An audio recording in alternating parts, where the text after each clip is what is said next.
we can do the Pledge of Allegiance. I would love to. Ready, begin. I pledge allegiance to the flag of the United States of America and to the republic for which it stands, one nation, under God, indivisible, with liberty and justice for all. Okay. Can I get an acknowledgement, a certificate of posting? So moved. I'll second. All in favor? Aye. Aye. Aye. 5-0. Now on to presentations and recognitions. Supervisor Dirks, if we could recognize the ladies in the audience. Yep.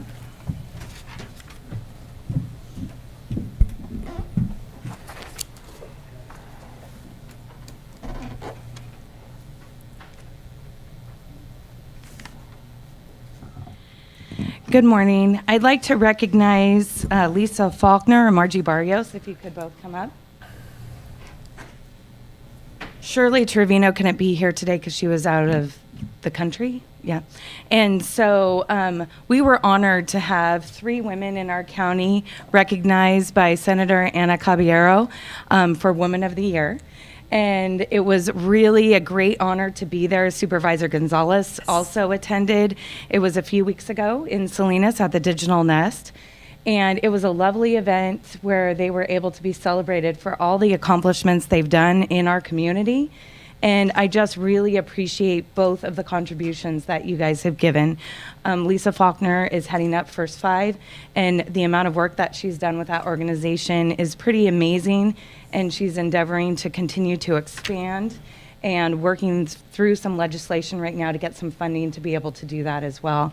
And Margie, it goes without saying, you've been a mentor to me, and everything that you've given this community has been absolutely amazing. You continue to give and give and give on the numerous boards you sit on, and I'm honored to be able to sit as an alternate on the Behavioral Health Board with you and work directly with you. It's the first time I've been able to do that, and I really appreciate everything that you've given to this community and continue to give. So thank you, ladies, both, for the great contributions that you make to our community, and to Shirley Trevino and all the work that she's done as well. So thank you, ladies. Thank you.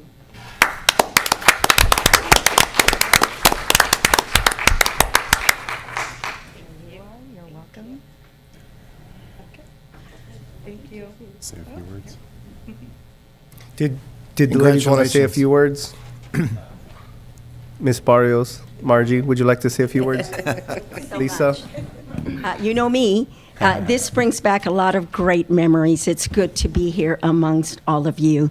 But I want to just thank the women that have come before me. I want to take the certificate in their honor.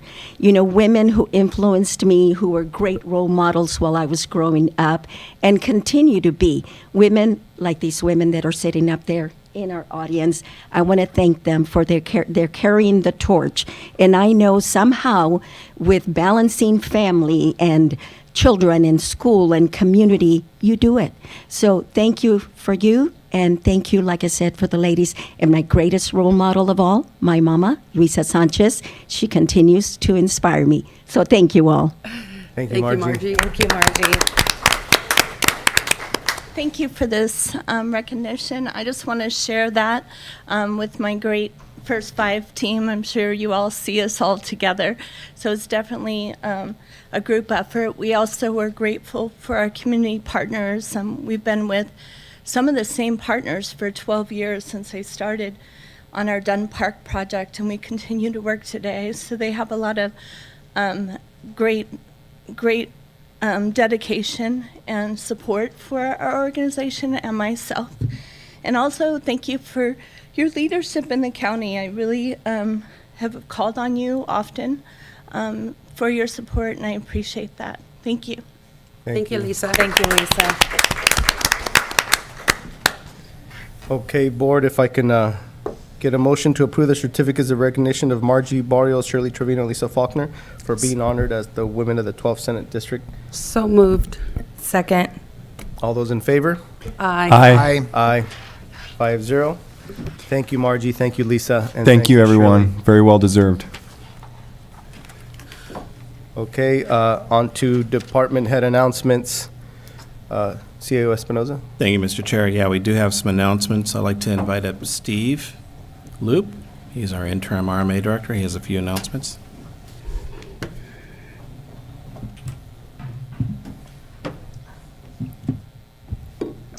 All right, good morning, board and chair. 2 announcements for you. The first one pertains to a consent item 3.11. It's regarding the proposed full lane, full street closure for a segment of Enterprise Road. It's adjacent to a project called Vista del Calabria, which is on Enterprise Road near Southside and Union kind of area. And so if the board so chooses, and because it's on consent, I would suggest we can provide more details and you can pull the item, and I can just kind of walk you through where the closure is going to be, so that way all your constituents are aware of it. Since consent sometimes doesn't bubble up to the surface, and they can obviously be approved without being viewed by everyone, I just would suggest we can pull 3.11 and we can discuss it further if you so choose. And the second item is a very good piece of news regarding Riverview Regional Park. My former supervisor, Mike Chambliss, and our consultant, Wallace Group, we all applied for a grant several months ago, and we were notified yesterday that out of, I think there was $231 million in grants that were applied for throughout the state, and the state awarded about 1 out of 10, so about 23 million out of the 230 were actually awarded, because that's all the state parks program had was a 23 million, and Riverview Regional Park was granted 2.4 million for construction. Yay. Awesome. Thanks, Steve. Steve, can you highlight the upcoming landfill meeting as well, just so the public is aware of that? And how it went yesterday, if you don't mind.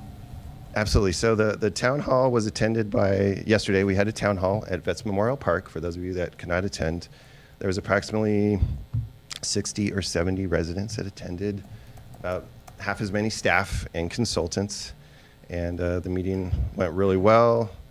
We received several comment cards that will go into the record, and for those of you that aren't aware, there actually is an agenda item coming up that will discuss some schedules and things, but there's a 45-day review period for the draft EIR for the John Smith landfill that we encourage all of our residents to comment on if they have an interest. And we also have another meeting here in the board chambers tomorrow evening, similar to this type of format.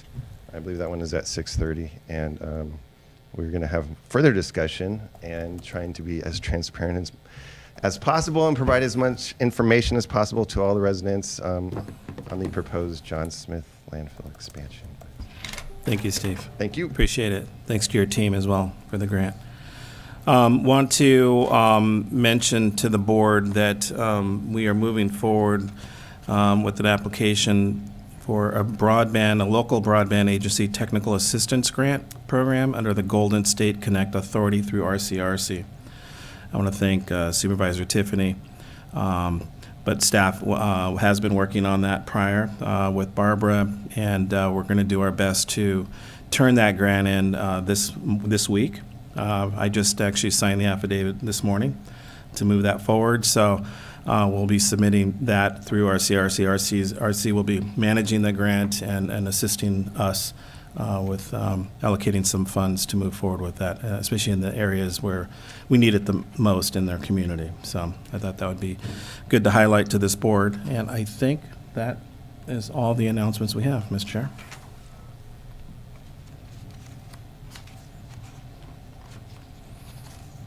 Okay, so now we go on to public comment. If there's any opportunity to address the board on items not of interest not appearing on the agenda, no action may be taken. You got board announcements? Oh, I don't know why, yeah, That's what I thought. I apologize, yeah. So, okay, this is an opportunity, just to clarify, this is an opportunity where we have a chance to mention community updates. events you've attended, committee assignment updates, and any future agenda items. Who wants to start first?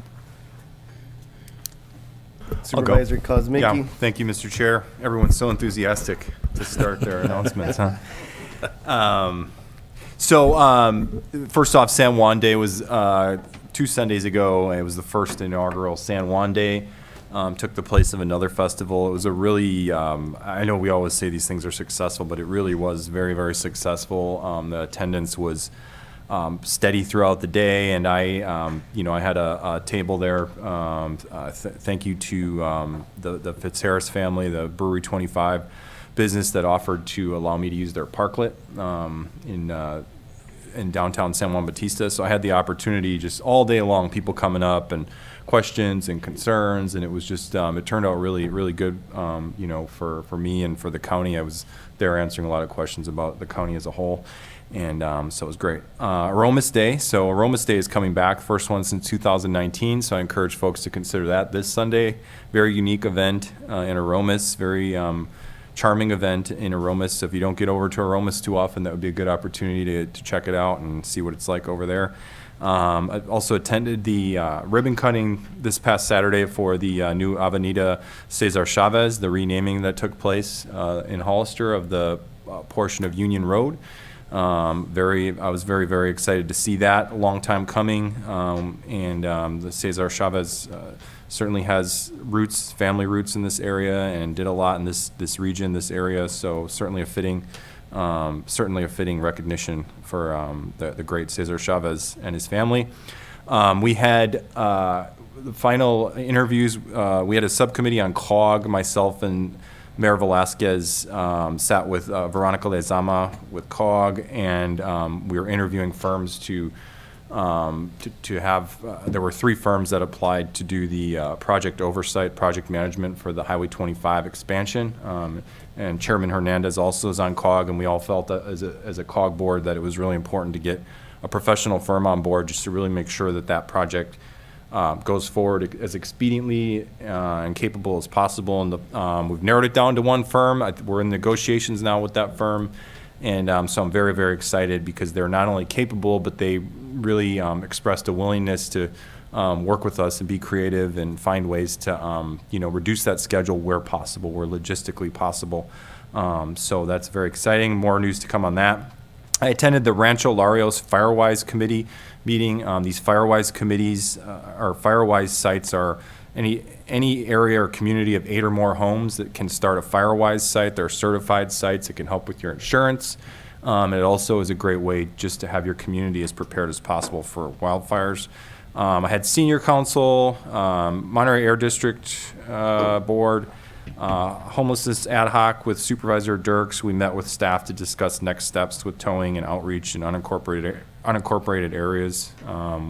And we'll have more on that on the agenda as well. And then lastly, future items. I know we have a lot of future items, so I'm not being pushy here, but I just want to get it out there. I mentioned it last time, and I don't think I formalized it, which was to have some sort of an analysis, potentially some sort of a study, just bringing the minds together on traffic calming and what we can do with traffic calming in this community. It's something that I think is long overdue, that we really need to do more to address traffic calming. And by that, I don't just mean enforcement. There are a lot of things you can do, mechanisms that you can use to try to improve traffic conditions, and especially with the 156 project starting, and a lot more road work that we're going to see through the county and the city in the next couple of years. I think it's really important to have everybody on the same page and maybe try to employ some strategies to improve traffic conditions in the community. We had an accident, a really unfortunate accident last night in my district on San Justo Road in Prescott. A baby stopped breathing. I was really,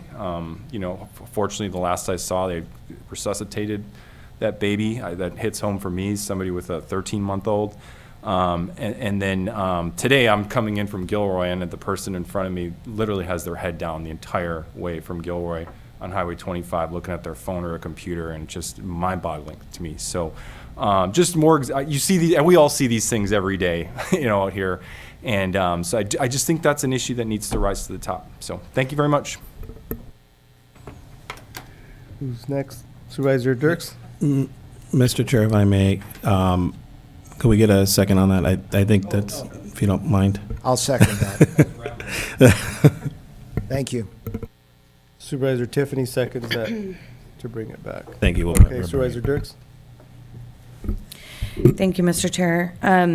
So I did spend the last couple of weeks meeting with some different people and different committees. I met with Veronica Lazama with the Transportation Department and really kind of dove into some of the different projects. I'm not on COG, and so I felt like it was really important, especially because we have the 156 roundabout coming up and all of the different things, so that I can let people know about what's going on and in the process there, and just getting a better understanding. I've been here about 10 months, maybe going on almost 10, I guess. And so I'm still learning a lot. So I'm still diving into some of the different departments in the county and really trying to make sure I get a good handle on everything. There was the landfill town hall last night, which I attended, along with Supervisor Gonzalez was there as well. Thank you to all the county staff for putting that together. It was a huge endeavor. There was a lot of people who gave up their evenings to do this and put this together to make sure that the community was informed as possible, give them opportunity for comment and for feedback as well. I had a number of constituents come up to me, talk to me about what their concerns were, so that they could meet with, and tell me one-on-one. And then that was a really great opportunity for me to hear. There were a few things I hadn't heard yet, and I've been getting a lot of feedback. So it was interesting, and I really encouraged them to put in comments so it could be part of the official EIR, and I encourage all of you to do that, because you'll get an individual response, right, Barbara? They get an individual response if they make a comment, plus it'll be included in the EIR. Is that accurate? Sorry, I didn't mean to go off track. Do they get an individual response? Not necessarily. Oh, okay. All right. I thought they did. Comments on the EIR are all itemized in the final EIR, Okay. and there All are right. written responses in the final EIR. Okay. All right. Thank you. Thanks for the clarification on that. Also, too, as Supervisor Kozimicki mentioned, we met with the Homeless Task Force, some internal staff to address some particular issues to kind of move forward on that issue as well and get an update, so that we're moving forward in a timely manner and not waiting, once a month or every other month to get updates on the issue. It's pressing for all of us. We had the leadership meeting last Tuesday with the entire board, and some county staff also attended and were there as well. And so that was, I think, beneficial for us to continue to move forward and look at how we can better serve our county as leaders. So I felt that was helpful. I met with a constituent who owns a 300-acre organic farm in the county, between two different sites, Phil Foster. That was pretty amazing, all of the things that they're doing there at their farm, and partnering with UC Davis to come up with some new technologies or different ways of farming in order to produce a greater yield, and also looking at water and how they can better utilize water as well. So it was really interesting, and was really thankful to be able to go look at that in my district. I met with Lisa Faulkner with First Five, and she updated me on what they were looking to do in their expansion of services in the community. I met with Fire Protection along with Supervisor Tiffany, and we looked at some of the different things that are facing us as a community and moving forward and addressing some of the issues there. And it was just an overview too, as well as to what kind of equipment the fire department has, what they need to update, and some of the different things that we're going to be doing moving forward there. And then coming up, we have the landfill standing committee that myself and Supervisor Tiffany are on. That will be tomorrow evening. So I encourage people to attend if you'd like to make some public comment there. And okay, I think that is it. And then I have two future agenda items that I'm hoping to get a second on. One is to bring in the Arts Council to talk about some different art community opportunities, specifically in Santana Ranch. and looking at ways we can maybe help and support the Arts Council in that process, and work collaboratively with Anderson Homes to get some public art up. And then also I'll second that one. thank you very much, Supervisor Gonzalez. And then the other one is in talking to some of the firefighters, and I had brought this up when we talked with Sheriff Taylor last week, that we have a communications infrastructure issue within the county with our fire department, and I believe that it has become a necessary thing that we need to address, because all of our first responders are on the same channel if there's ever an emergency, and that creates a problem. And so I'd like to have them come in and do a presentation on the situation, and then look to see if there are ways we can address it. I'll second that, Supervisor Ricks. Thank you. And that's all. Awesome. Supervisor Tiffany? Thank you, Mr. Chair. So yeah, like the rest of us, it's been busy time. Again, as Ray mentioned, with RCRC, I was RCRC board meeting last week, and as always, that along with the Golden State Connect Authority, which is the JPA of the RCRC, spent quite a bit of time talking about broadband and the opportunities with grants, and that's what Ray was talking about as one of the grants that we were going to apply to take advantage of. Also, I just got to mention that the annual meeting in RCRC is next month, and as is always the case, each county puts together a so-called basket of goods and products and things, activities in each county, and it's a kind of a competitive thing. You can't believe the things, fellow Supervisor Gonzalez saw some of this last year, but some of the things some of the counties do, and these baskets are auctioned off, and the proceeds go to charity. So I'm trying to step up our game. I think I've got a gliding trip lined up. I'm trying to do some other things that are pretty exciting, but if anyone on the board or out in the audience has ideas for this Samuel County basket, over and above the standard stuff, of course, of wine and olive oil that we're going to have, please let me know. As Supervisor Dirk says, I was involved in a Fire Protection Committee meeting last week with people from both cities. It's always very interesting. We had a very thorough equipment review, and we're looking at proposals for setting up a fire district. Also had a LAFCO meeting looking at, the primary focus was looking at Aromas area with connecting to water there.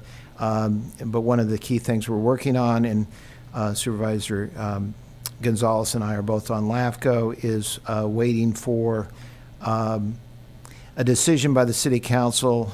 Sunnyslope Water is making a proposal to the City of Hollister at their first meeting in September, I believe, for providing wastewater treatment to some key projects, including Gavon College. So that's something that LAFCO is holding off on and making a decision on until we see how that plays out.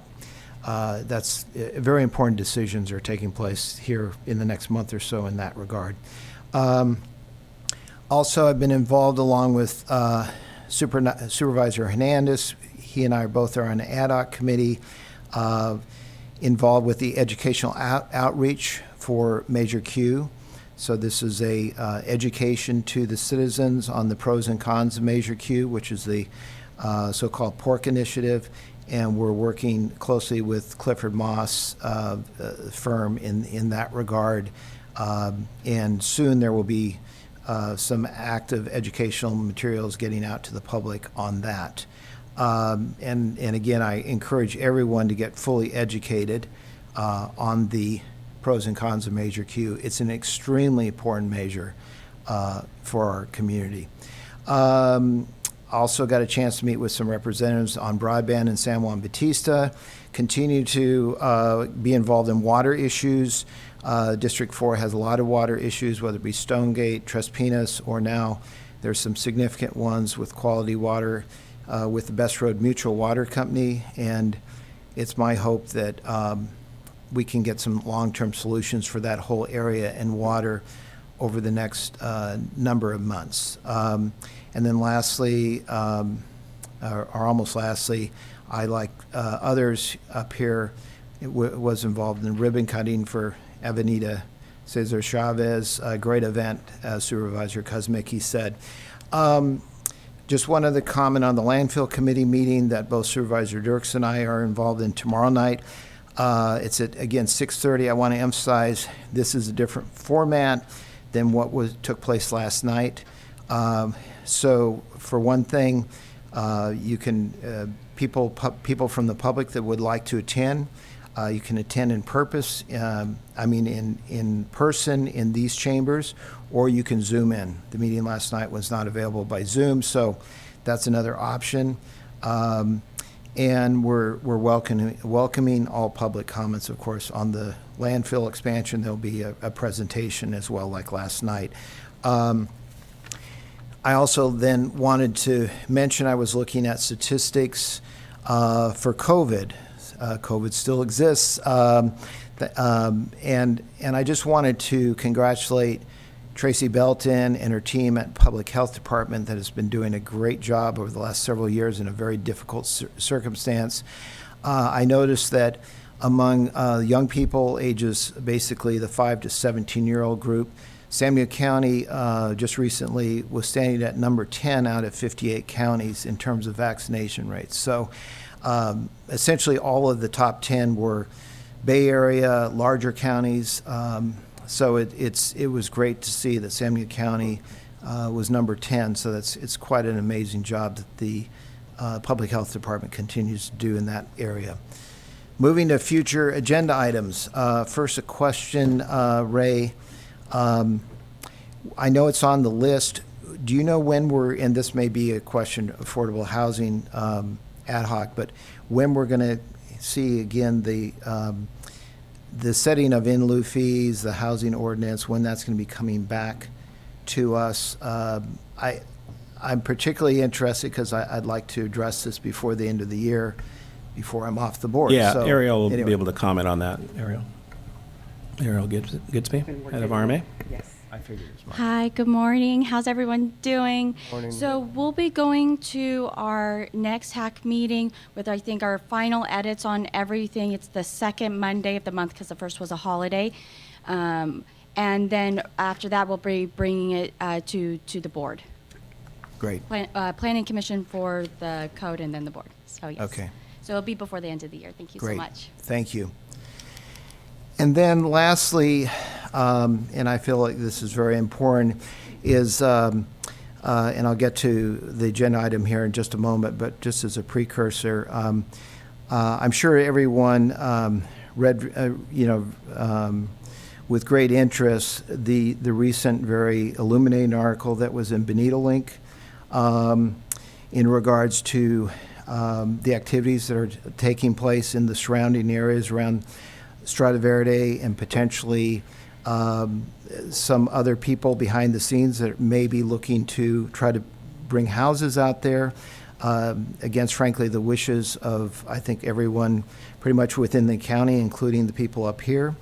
And yet, in spite of that article, there's still people out there that try to turn that around and say, I told you so. This was always about houses.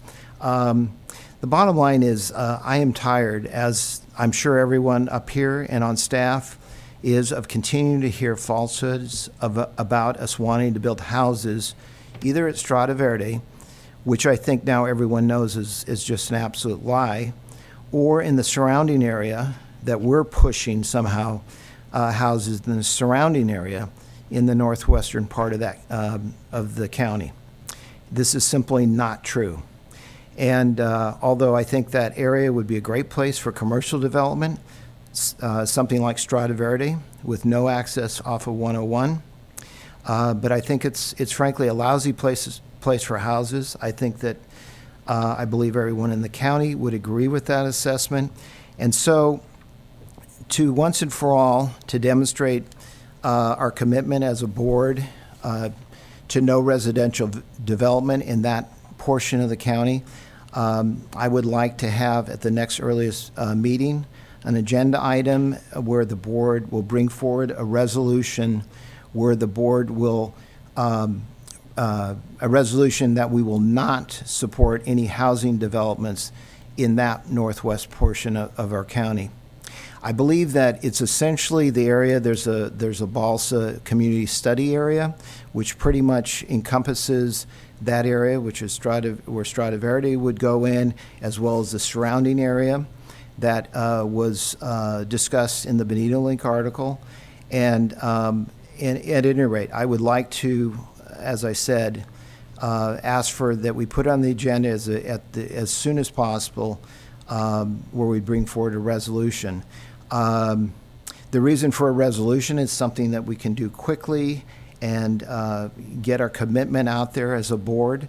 But I would also like that within that resolution, we would work toward, it would state that we would work toward as a board, and this may very well be a future board, that we would look to essentially codify that resolution by opening up the general plan and amending the general plan, and either with language, or it might make sense to simply remove the Balsa Community Study Area, and that would help codify this point. But once again, I'd like to have on the agenda, and I'd like to ask for a second.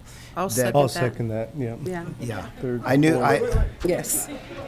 I was pretty confident I would get a lot of support for this, Yes. because no matter how one feels about housing, I think this is something we all agree on up here, and I think we're all very tired of hearing these falsehoods about the position of the county.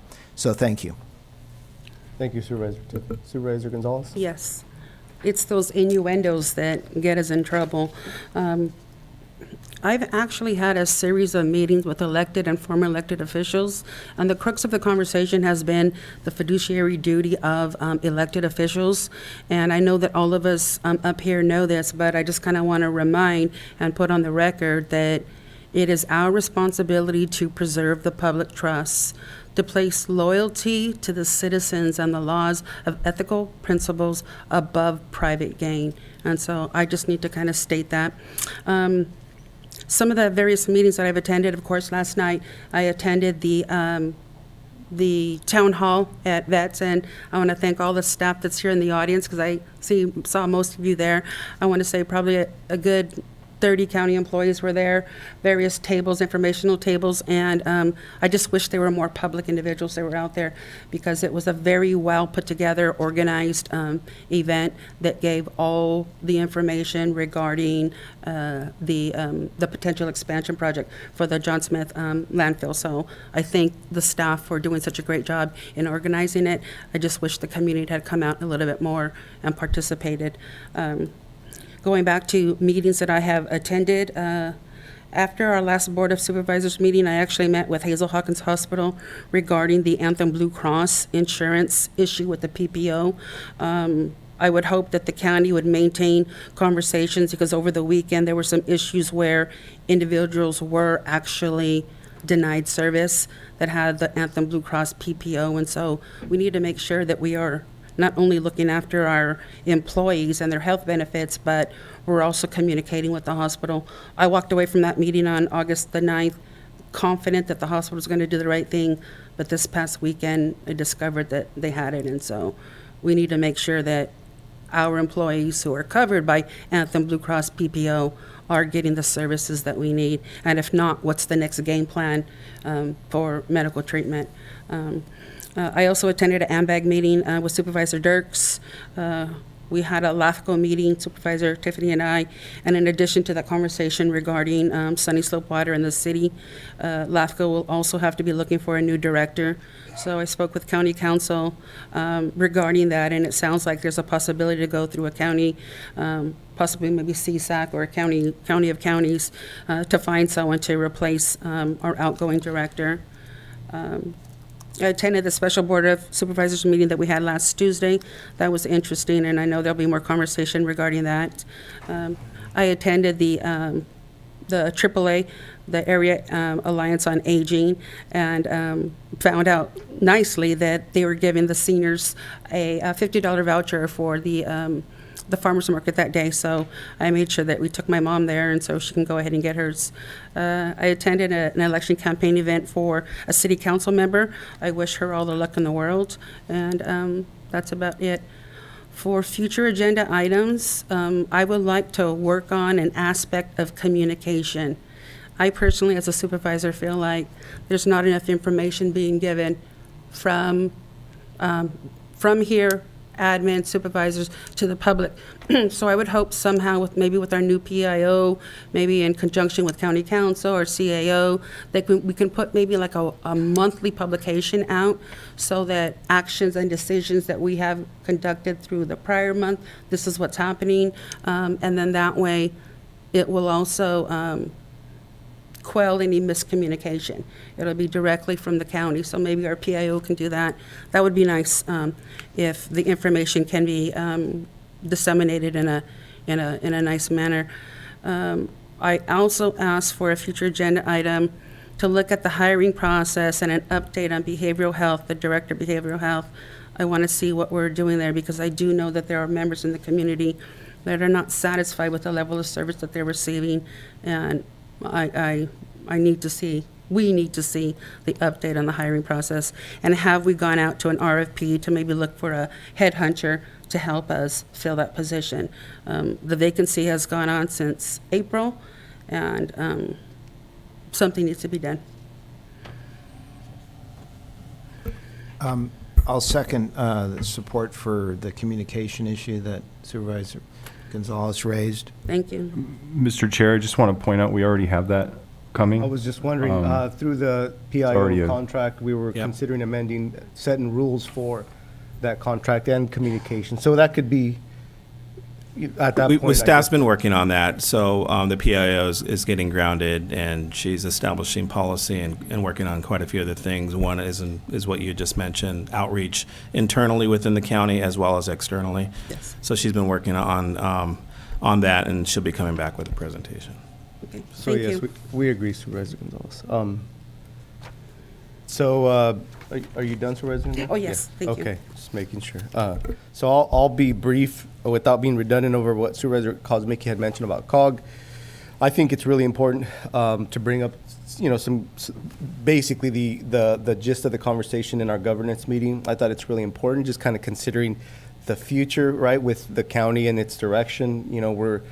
Have potentially basically 3 supervisors going into their second year, and then we're going to have 2 brand-new supervisors coming in. So there's a lot of change there. We just heard about our LAFCO director changing, our COG director changing. There's a lot of changes, right? So that's, to me, references a lot of potential instability, right? Because ultimately there's a lot of transitional elements, whether it's training and ultimately getting acclimated to the job. Resource management is a big issue with that, right? That's why we're lacking with Public Works, as an example, in addressing just the main elements of RMA. So I think that's why just wanted to share a little bit about the gist of the governance meeting, which I thought was really important, was trying to set a standard, a unified commitment to respecting the will of the board with having the convictions and standing for them. So basically some common goals and county missions, right? And I think in general, there was really good conversation. There was really this sentiment of what does it mean to work together,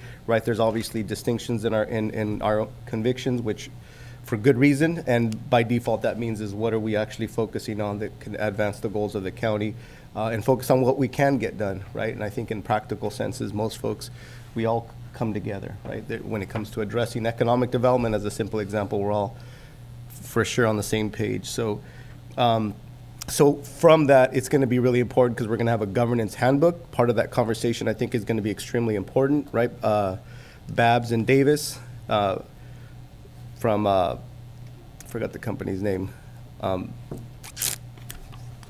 Espinoza. BK Consultants. BK Consulting. So they presented that we're going to basically have a structured handbook. The goal is just setting the stage for the mission and ultimately the goals of the county, applying a strategic plan, which usually has to do with the beginning of the year, where we start to basically strategize what is the year outlook look like, how are we making sure that we're meeting those goals. So and then within that framework, also having just continuing educational elements, organizational structure, right? Kind of, I know for me as a first-time supervisor, definitely deer in the headlights, which I'm pretty sure my colleagues could agree, because there's all these different departments, different laws that apply to them, and ultimately the process is different, right? And who's in charge, and what are the even departments underneath, like the massive Health and Human Services, which has a lot of other departments underneath it. So all that to be said is we're looking forward to having a governance direction where we have common sentiments, we set goals, and ultimately we try to achieve those goals, all within the framework, I think, of having a unified board, right? That's really the ultimate goal. So I applaud my colleagues for what we talked about. I thought it was really good. It was candid and honest, but just the same, I felt like we at least are setting the stage. That's my hope, right? I mean, I talked to Supervisor Kosmicki yesterday. My hope is, which is going to be our new chair, right? He's the vice chair right now, is that you guys take this next direction in this coming years successfully with all the headwinds of issues that we're dealing with inflation and the impacts of addressing the issues of stability with labor and our competing counties. So anyways, I just wanted to basically really reference that it's important that we stay to the task and really make sure that governance handbook gets established, and then we keep building it kind of as a living document to make sure that we're getting better and better every year. So with that said, thank you, supervisors. We can move on. Now on to public comment. Madam Clerk. If you'd like to make a comment in chambers, please provide a speaker card. On Zoom, you can press *9 on your phone or the raise your hand icon on your screen. In chambers, we have Belen Martinez.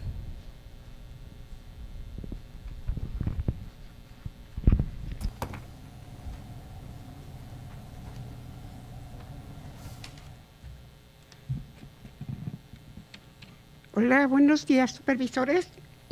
Mi nombre es Belén. Soy proveedora de IHSS. Y quiero compartir poquito de lo que yo hago.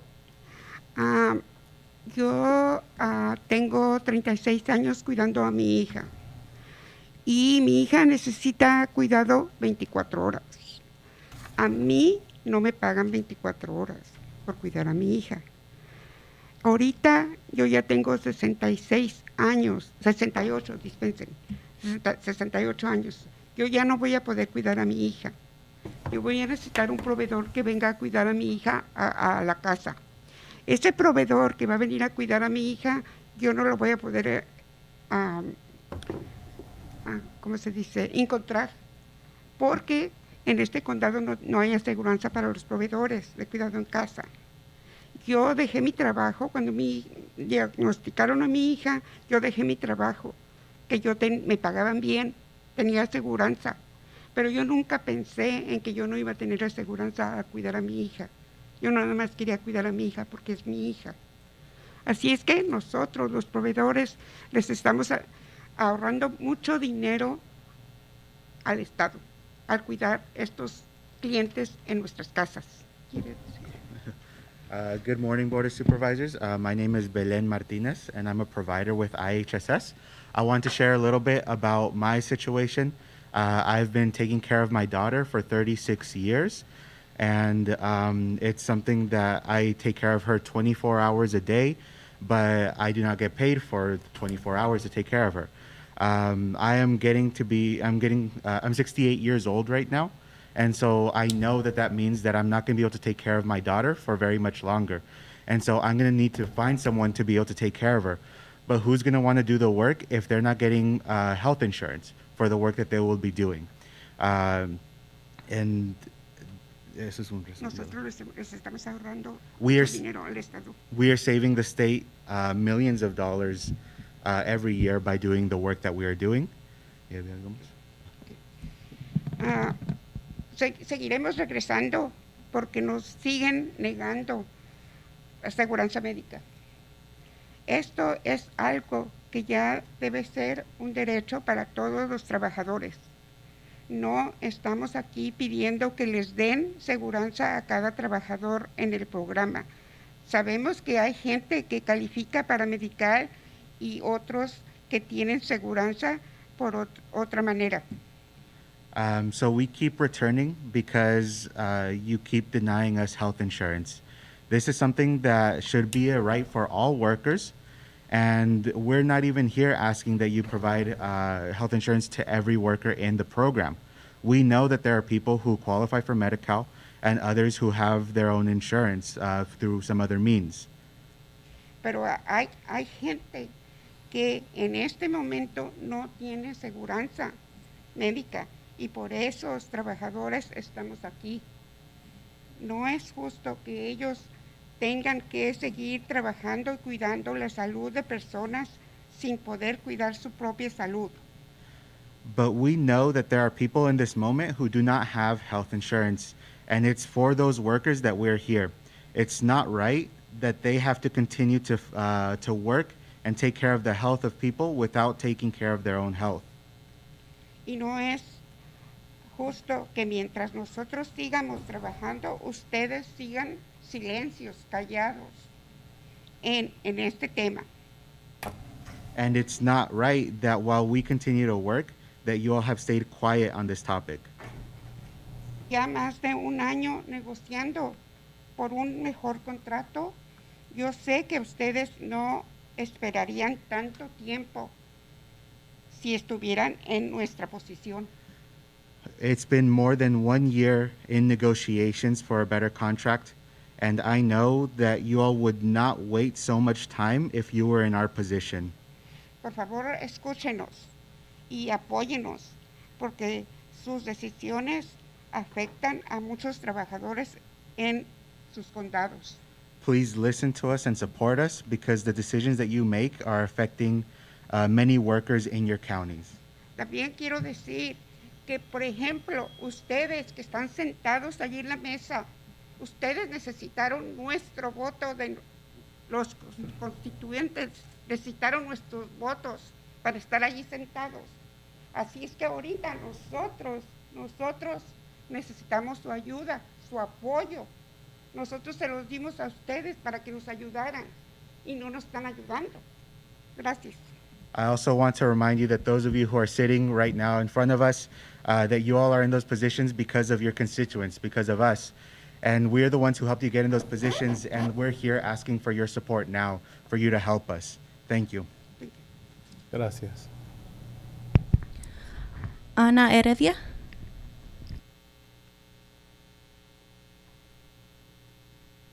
Hola, buenos días. Mi nombre es Ana. Soy proveedora del cuidado del hogar. Vengo representando una vez más a todos los trabajadores. Cuando tengo la oportunidad de comunicarme con ellos por teléfono, porque generalmente pues como nos comunicamos, ellos me han comunicado sus inquietudes sobre el derecho que tenemos a tener aseguranza médica. De verdad es una frustración muy grande tener que sufrir, no tener un acceso a algo que es un derecho. No obstante, yo sé que no tenemos derecho ni siquiera a disability por el Estado. No tenemos derecho a una jubilación, como nuestra compañera no se puede jubilar porque simplemente el programa no nos da la oportunidad. Y todavía nos tienen que complicar más la vida para no tener, para cuidarnos y poder lograr a un futuro cuidar de nuestros familiares generalmente, ¿verdad? Yo no estoy aquí por gusto. La vida me puso aquí. Por favor, pónganse en un poquito nuestra posición y actúen ahora. Es lo único. Y como mi compañera dijo, yo voté y recuerdo por ustedes para que tomen las mejores decisiones. Así es de que, por favor, apóyenos. Gracias. Hello, my name is Ana Heredia.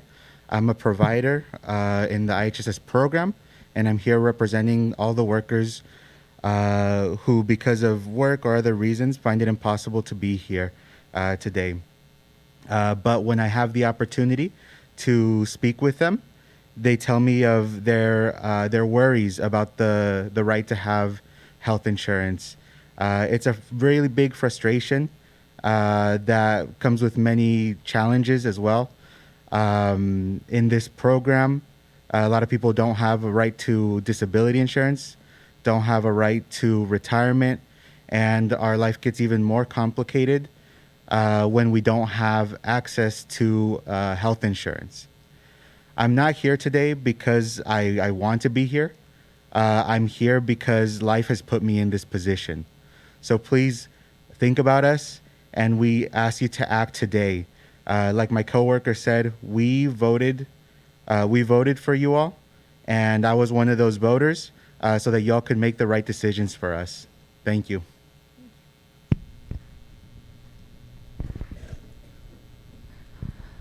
Vicente Vega. I'm back as myself now. Hi, Board of Supervisors. My name is Vicente Vega. I'm an organizer with SEIU Local 2015. And earlier I heard you all honoring some of the women from the county. And congratulations to the two who are recognized today. I know they're not here anymore, but congratulations to them. And I do think that it is important that we recognize the work that women do in our communities. Because the work that many women do really does go unrecognized. It's unnoticed, and it's essential to the functioning of our society. And I wanted to speak today because in the IHSS program, the majority of workers, as you may know, are women of color. And you all have the ability to uplift and support them, not just by words, but by your actions, right? And that's a crucial part to this, right? It's not just about words, it's about what we do. And you know that we have been in negotiations for over a year. You heard some of our members speaking about that right now. And we continue to ask for the same thing. It's very simple. It's health insurance, right? It's something that should be a right to all people that these workers do not have, right? We know that there are over 30,000 people who die every year in this country due to lack of health insurance, right? And so we know that women in this county are more likely, actually in this country, are more likely than men to either be underinsured or not have health insurance at all. And again, you all have the ability to change this for many of the women in IHSS. You cannot continue to put workers' lives at risk by not providing health care to these essential workers. Thank you.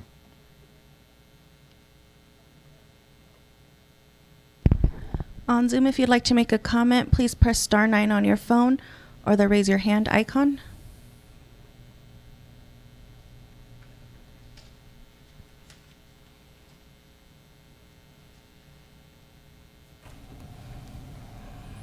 Elia Salinas. Good morning, Mr. Chair and Supervisors. While I sympathize with the SEIU and their members here, I want to remind you again, and I want to make it public, so that they understand that the SEIU spent $6 million of their membership's money against the recall against Gavin Newsom. That $6 million could have gone to their members. And I urge the members and those in the public that are listening now to reach out to the SEIU and ask them to provide insurance. I sympathize with them, but at the same time, it cannot always be on the taxpayers' dollar in the back of us. Just a reminder, because you're the vice chair, it doesn't necessarily mean that you're going to become the chair. San Benito County, regarding what the mission is, what is the goal of San Benito County, that idea was brought up by Supervisor Gonzalez last week, and I thought it was great, and thank you for Supervisor Hernandez for bringing it up. Behavioral health does not have one single person that is licensed so that interns can come in and get their degrees and get their hours here locally in San Benito County. We are missing out on having that free help from college students that may even want to come back and work here in San Benito County. It is very important, and I would like you all to look into that place. Public Health Department, I would like them to come to the board and give a report on monkeypox. We don't have that in San Benito County, but I'd like to know, the public needs to know, what are they doing to curtail should we have an incident of a person with monkeypox? It is not just sexually transmitted among the homosexuals. It is also with heterosexuals, and it's very important for San Benito County to be prepared ahead of time and not be behind the 8 ball.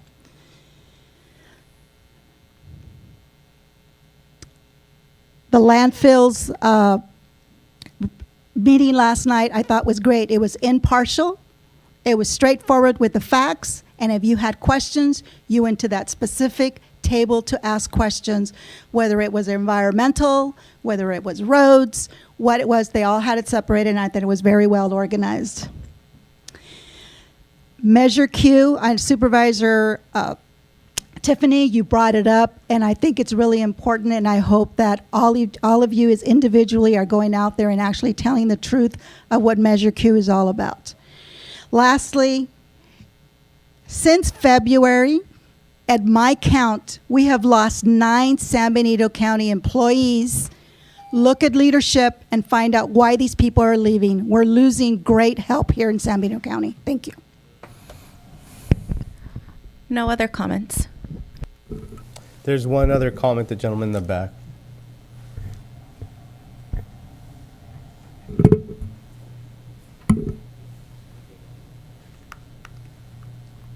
Good morning. My name is Carlos Torres, and compared to the predicament that people from the SEIU are addressing, I feel like my position is fairly trivial, but it is important to myself and the residents of San Juan Canyon Road and San Juan Bautista. We have a situation in that road. I've been a resident there for 5 years and paying an enormous amount of taxes. And as you all know, I'm sure, we are very concerned. All of us are very concerned who live on that road about the condition of the road itself, and the fact that in many places you can't travel 3 feet without a pothole being filled in, and in many cases uprooted when traffic goes through there. I'll try to make this as brief as I can. The condition of that road is horrible. I invite you all, if you would, take a minute or a few minutes, drive up that road and see what it's like to travel that road daily. It's horrible. We have a state park at the top of the road, Fremont Peak. And we know that we, and I spoke at length with Supervisor Kazmicki, and and we discussed it. And he's very supportive of our predicament on that road. We feel like the stepchild that's being ignored, because we have a state park up there at the top of the road, and I think that possibly if we could look at grants or state assistance, and the federal government has also put through legislation addressing the fact that infrastructure in our country is falling apart, and we need to do something about that. And maybe we can tap into some of those funds and to the possibly assistance from the state, since the state owns that park at the top of our road, and possibly get some grants or some assistance in help to pave that road. The other problem that we have on San Juan Canyon Road is a very dangerous one. Many of the trees that line the road on the uphill side are exposed roots, incredibly exposed roots. Just this past winter, during the rains, my neighbor was driving down the road, and a tree fell right in front of his truck, almost getting him. If that tree had hit his truck, he was literally inches away.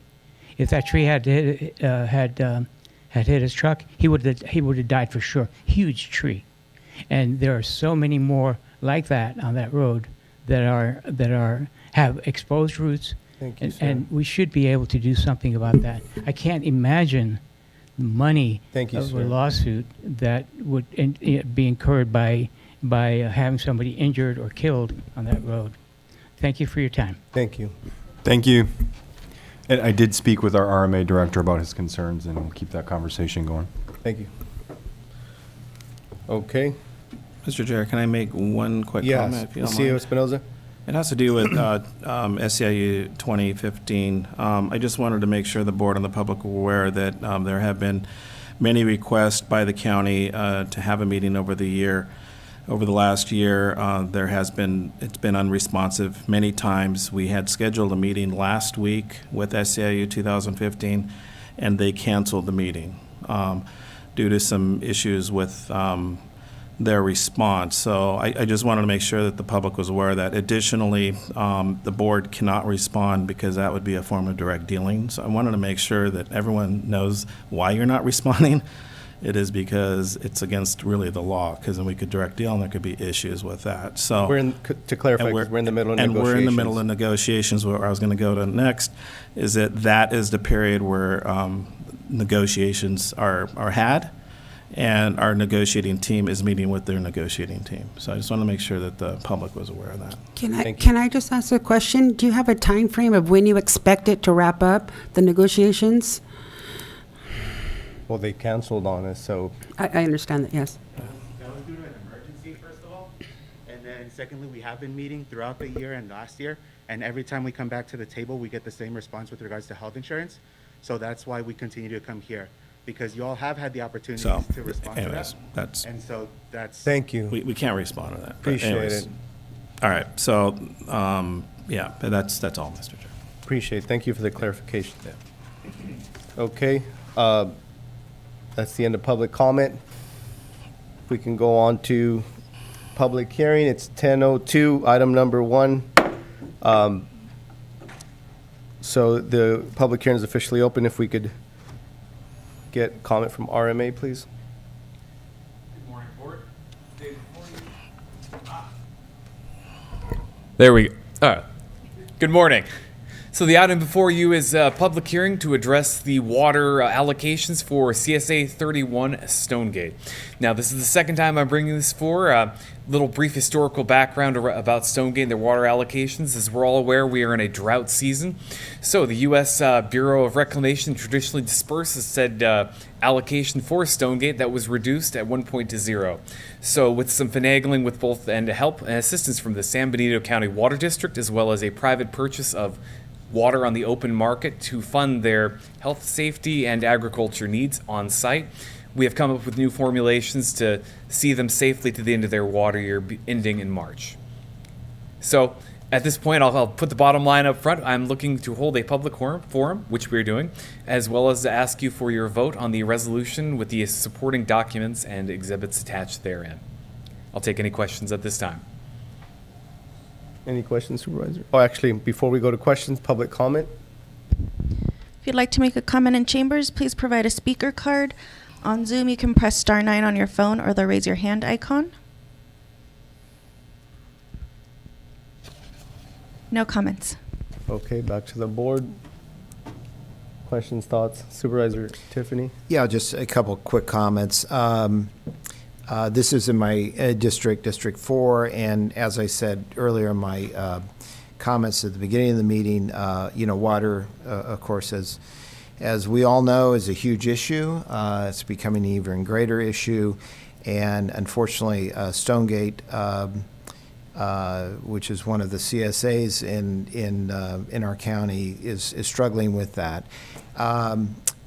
Just remind everyone up here on the board, this is this resolution and change in the water allocation is really with the support and actually the request from the residents. So they're fully in support. We work very closely with I know Reed and Steve work very closely with the Water Committee.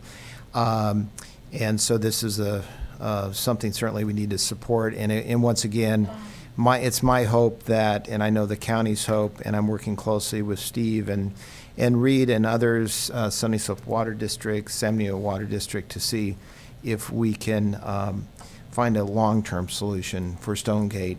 as well as other areas like Tres Pinos and, as I mentioned, the Best Road area. So anyway, but in the meantime, this is a short-term solution. Thank you. And to piggyback on Supervisor Tiffany's comment, the most impressive part about the CSA program at large, and in this case Stonegate, is that these are self-funded by the residents. Each CSA is essentially a mini district and zone, an RMA in and of itself, functioning both with planning elements, public works, whole 9 yards. So there's no impact to the general budget at this time. These expenditures all come from their budget as a CSA within the special district program. Okay, so this is Stonegate, so yeah, Supervisor Tiffany's district, so no issues. Any other supervisor have comments? Okay. Can I get a motion to adopt the resolutions making CEQA findings and the adoption of the ordinance establishing amended water allotments within County Service Area 31? Also move.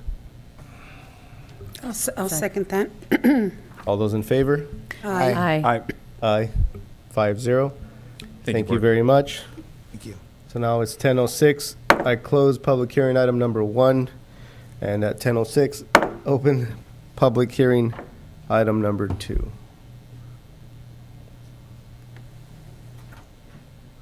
Good morning, Mr. Chair, members of the board, CAO, County Council. The Ag Commissioner is item before you to continue the assessment for the mosquito abatement and disease control. In that item, all the packets are relevant, or all the, supporting documents that are relevant, engineer's report, and resolutions prior to come to this point. Any questions or background information? I'll give a quick background information. For the county, we'd run a robust monitoring and detection program throughout the year. Obviously, a lot heavier in summer, fall, spring, and months than in the winter. Probably dictates about 2 persons per month at a cost. This engineer's report reflected an opportunity to raise the assessment. Through working with staff underneath you all, we decided to not do that since the cost is pretty much recovered through the current assessment at 1122. Any other questions that I can entertain or enlighten you guys on, I'm willing to do so. Okay, before we go to questions, public comment, please, Madam Clerk. If you'd like to make a comment in chambers, please provide a speaker card. On Zoom, you can press *9 on your phone or the raise your hand icon. No comments. Okay, back to the board. Any thoughts or questions? Mr. Chair, quick comment. Supervisor Cosmic. Just want to say thank you to the staff, and I think the fact that the fee is staying the same really reflects the practicality of our staff, and that, you're looking out for our residents, and I just personally appreciate, even though we had the opportunity to raise it, that we kept the fee the same because we didn't have to. So thank you for that. Thank you. Okay, so can I get a motion? Betsy, sorry, Supervisor. No, it's fine. I was just going to agree and echo Supervisor Cosmic's sentiments. So, thank you. That's why you have to lean forward so I can see you. Sorry. Okay, thank you, Supervisor Dirks. No one else? Okay. Can I get a motion to approve the assessment and adopt the resolution to levy the rate for fiscal year 22-23? So move per staff recommendation. I'll second that. All those in favor? Aye. Aye. Aye. 5-0. Thank you, Ken. Thank you. Thank you. Okay, 10:09. We close the hearing. On to the regular agenda. This is the important item. So RMA Director Abraham Prado, do we have, or is it Steve that's going to present? Both.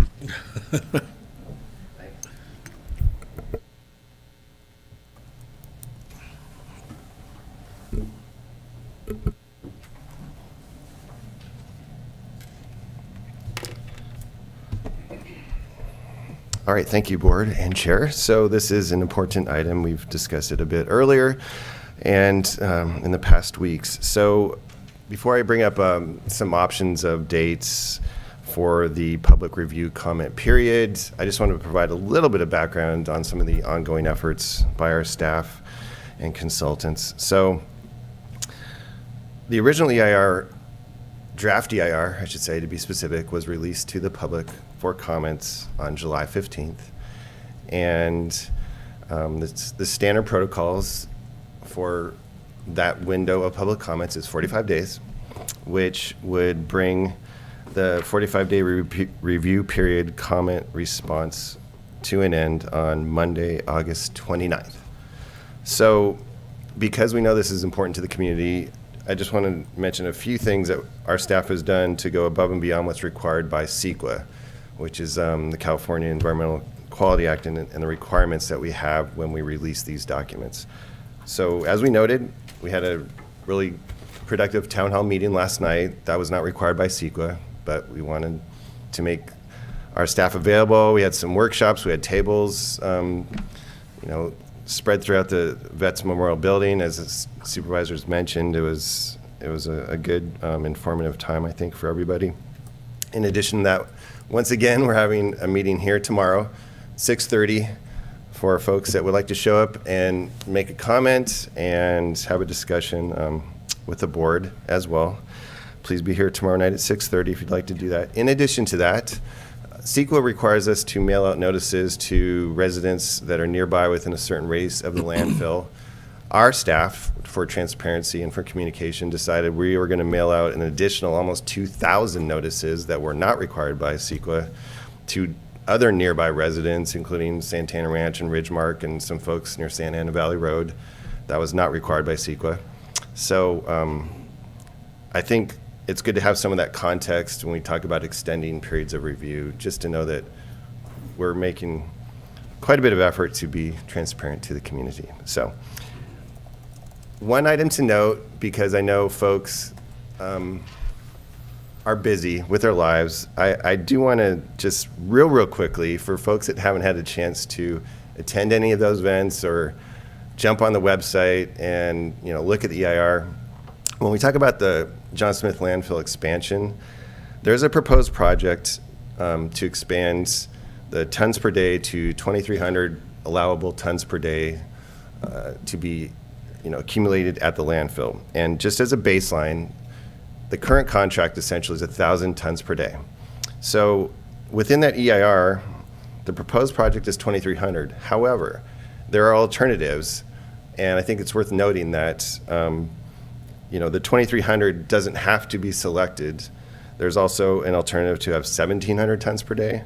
There's an alternative to have the status quo of 1,000 tons per day, which is what we're obtaining, the current contract is. There's an option for 300 tons per day, and there's other options. And so when folks hear expansion, there's quite a few options that are made available to the Planning Commission and to the board when they're going to be reviewing, approving, discussing landfill expansion. So on that note, I will bring up some scheduling options as was requested by the board to be discussed. And I think I might need help from the back room, perhaps.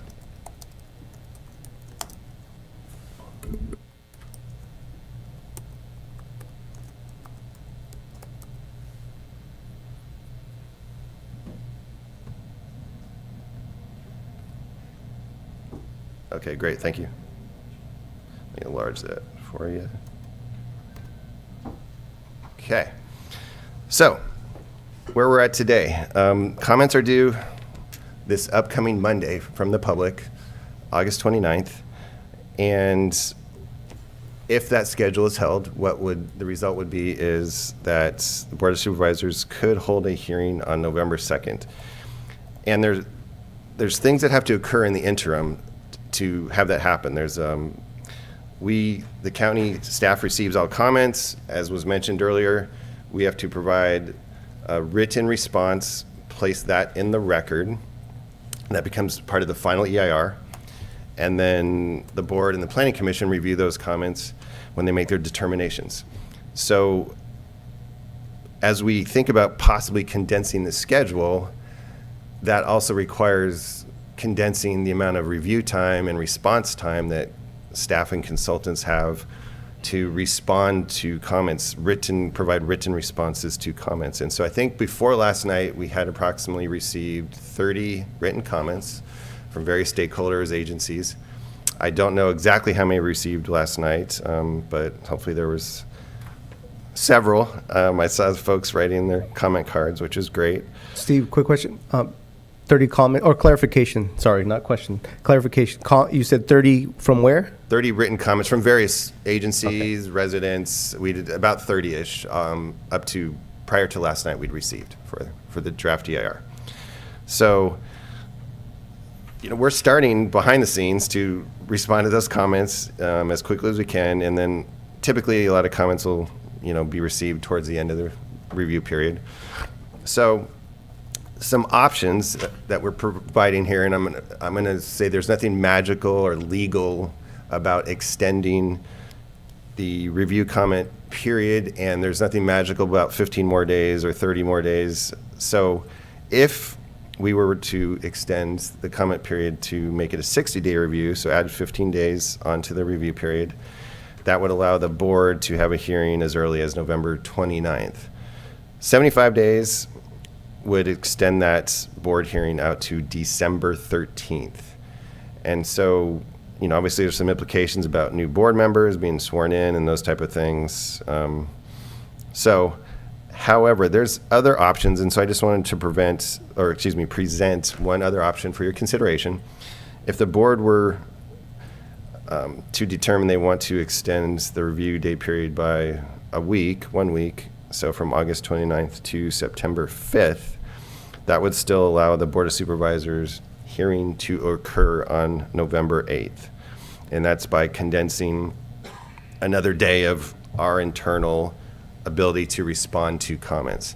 So if there's desire to extend the review period by a week and give folks 1 more week to review the draft EIR, that would still allow the board to hear the project proposal on November the 8th. And so there's various iterations, of course, in there that we can discuss, but I will pause there for, I guess, if it's public comments and then board comments. So thank you. Thank you, Steve. So if we can go to the public comment, Madam Clerk. In chambers, if you'd like to make a comment, please provide a speaker card. On Zoom, you can press *9 on your phone or the raise your hand icon on your screen. In chambers, we have Paul Nelson.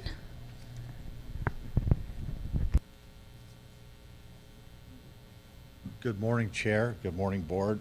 Paul Nelson, Area Manager for John Smith Road Landfill. We've had the honor, privilege, and we're proud of the work we've done. We've operated John Smith Road Landfill since 2005. In 2019, we entered into a second amendment to that agreement where parties, which is San Benito County along with us, entered, let's call it a partnership to do the expansion. And so as we entered that in 2019, I think both parties' expectation was that over about a 2-year period, we would go and seek potential entitlement of that expansion. And here we are 3 years later. I believe that, as that Second Amendment was memorialized, that the parties were very clear and forward-thinking in that it was our consultants that drafted the document, and the Second Amendment agreement had the county hiring their own separate consultants, a peer review, to review that, and quite honestly, watching that activity for the last several months, if not over a year, it's been a very cooperative effort. I believe that the EIR document is well vetted. It's well thought through. And as people review it and believe that they're overwhelmed by reviewing it, there are specific chapters that they can go to if they have specific concerns. And it's pretty easy to read. So I'm respectfully requesting that we stand by the 45-day review period, don't do extension, and continue with the potential approval evaluation of the project. I think it's very straightforward, the document is, and as Steve mentioned, there are steps where county staff have gone above and beyond CEQA requirements. So that's my comments. Thank you.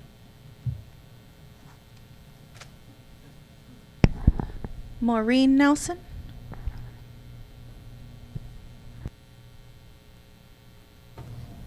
Good morning. My name is Maureen Nelson. I am a member of this community. I live in Santana Ranch. I am here for John Smith landfill discussion. I'd like to address what Paul Nelson has just stated. He is a friend of mine. I have a good relationship with him. Thank you, Paul. But what I'd like to say is that this is not an easy read.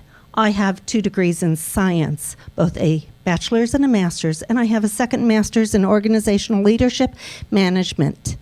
So with that being said, this EIR is over 1,500 pages. One appendices is over 900 pages in and of itself, full of calculations, mathematics. It is a difficult read for a woman with 2 degrees in science who has been in this field for many years, let alone for every other resident of San Benito County. So let me get started, please. So the draft EIR relies on various studies and reports that are not included in the appendices. This is particularly true for the biological resource section, which states it is based on previous studies conducted at the project site that don't appear in any appendix or attachment. CEQA requires the county to make those studies available for public review for the same amount of time as the draft. So we have, my group, Don't Dump on San Benito County, me in particular, have requested multiple times to have these studies provided. The board should direct this. I have gotten no reply, by the way, to multiple requests. I'm asking the board to direct the staff to make all technical studies of all landfill expansion that are referenced in the draft EIR available on the county's website and allow the public 45 days to review and comment on them. To be specific, the tables, the documents that I'm talking about, you will find listed 4.6-1. They are not anywhere within 1,500 pages. I'd like to comment about last night's meeting. Thank you very much for having it. I do have a suggestion, though. Having the different tables with topic-specific items, it limited the opportunity for residents to hear questions brought forward by other members of their community. I think I'm a pretty smart person. My husband tells me differently some days. I get that. I don't know everything. I can't think of everything. I appreciate hearing a comment that this woman might have made, a question that B might have answered, other topics raised by other citizens. That opportunity was not there by having individual tables and individual people. Thank you. I'm sorry for overstating. No problem. Thank you. Tony Lobu.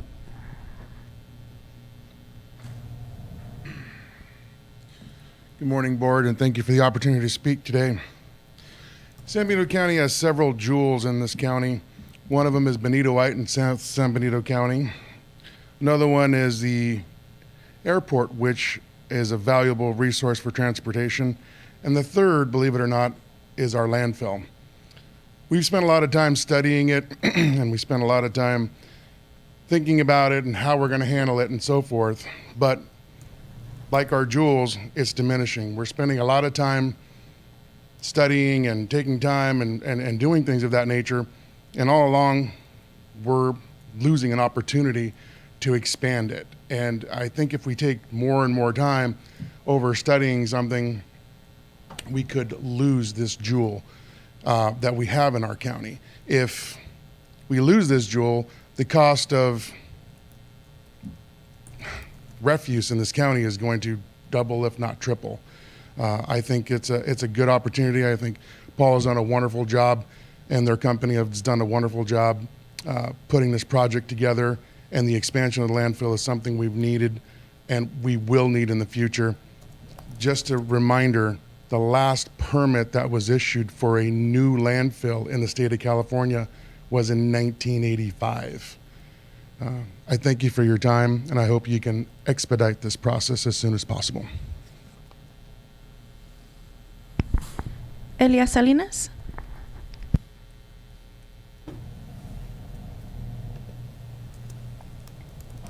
Good morning again, Mr. Chair and Supervisors. I don't have 2 science degrees, but I've read it. And I have questions because I don't understand it either. But my questions have been answered. And I can tell you one thing that the Board of Supervisors can be very proud of. When a county employee is contacted, they respond and they give you the answers.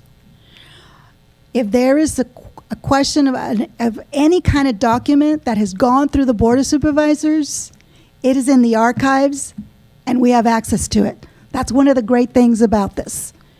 You have a question, you can email, you can call, you can text, and they will respond.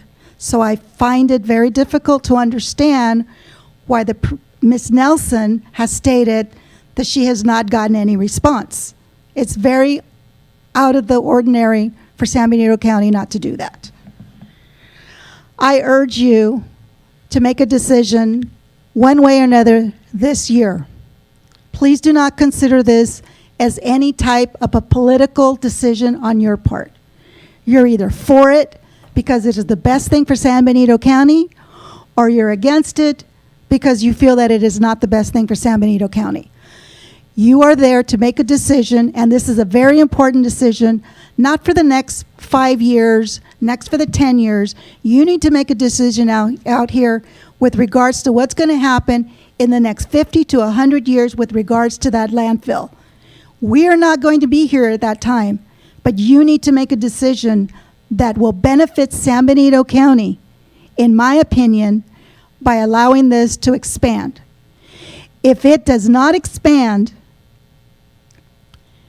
eventually it will run out, and it's less than 15 years and less than 12 years. I don't know what, they keep changing the years on me. What's going to happen?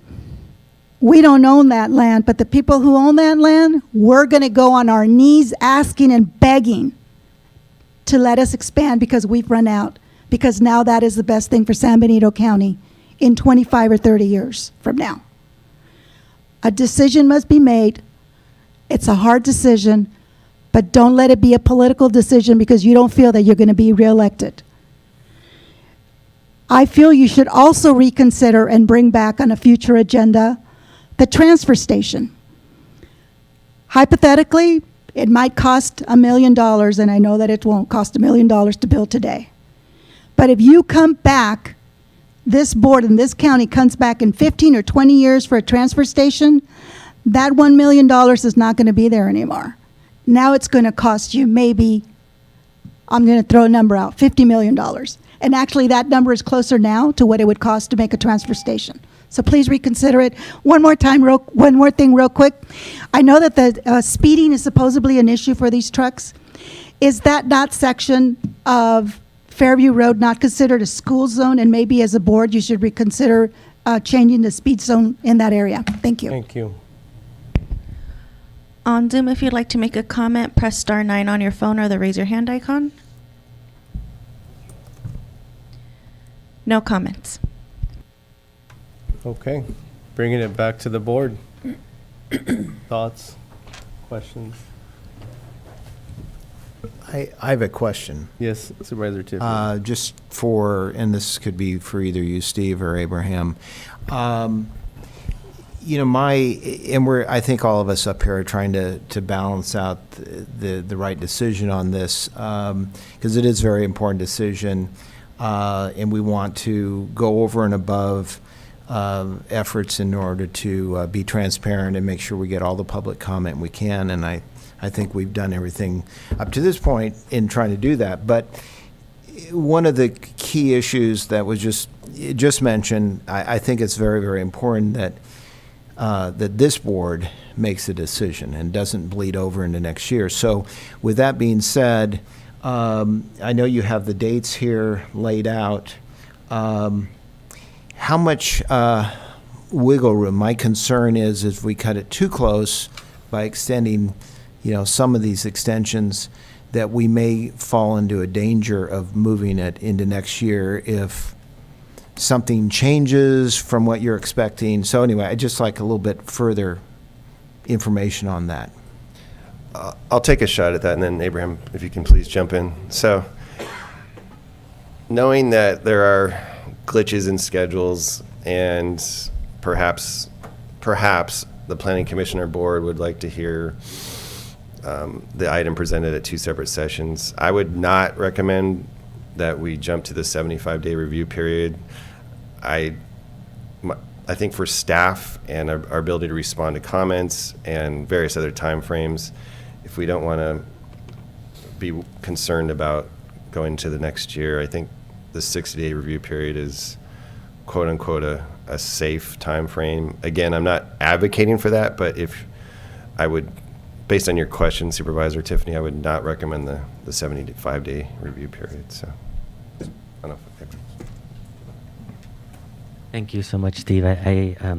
Yeah, we've been discussing this quite a bit right before this meeting, and since the August 9th meeting that this topic came up, and based on that, we made this table, and consistently what Steve indicated, the comments that we have received so far, approximately 30 plus the ones that we have last night, and then within the next week, I'm sure we'll receive quite a bit more. And so we give ourselves approximately 6 to 7 weeks to respond to all of these comments. And obviously right now we're looking at them and we're able to respond to them.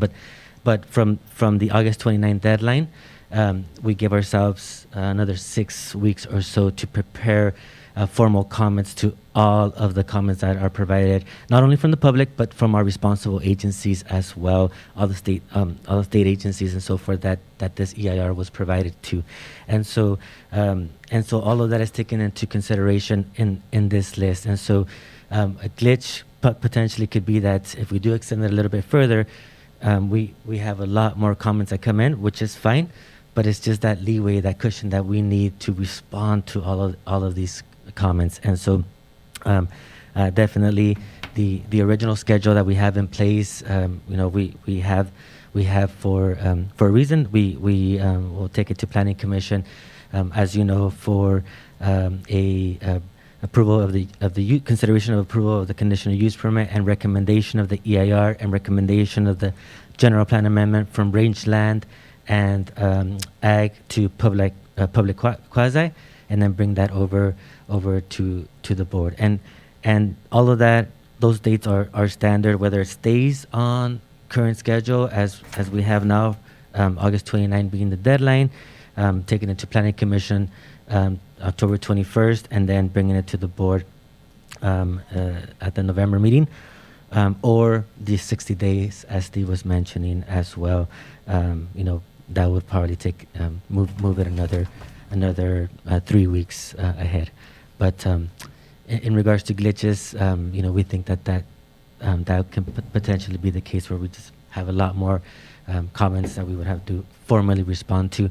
And even if we do get comments after the period ends, the EIR period ends, we as a lead agency, we don't have to by law respond to them as part of the final EIR. But in an effort of being transparent and working with the public, we at least try to respond to them. As they contact us, we try to get back to them and let them know. Awesome.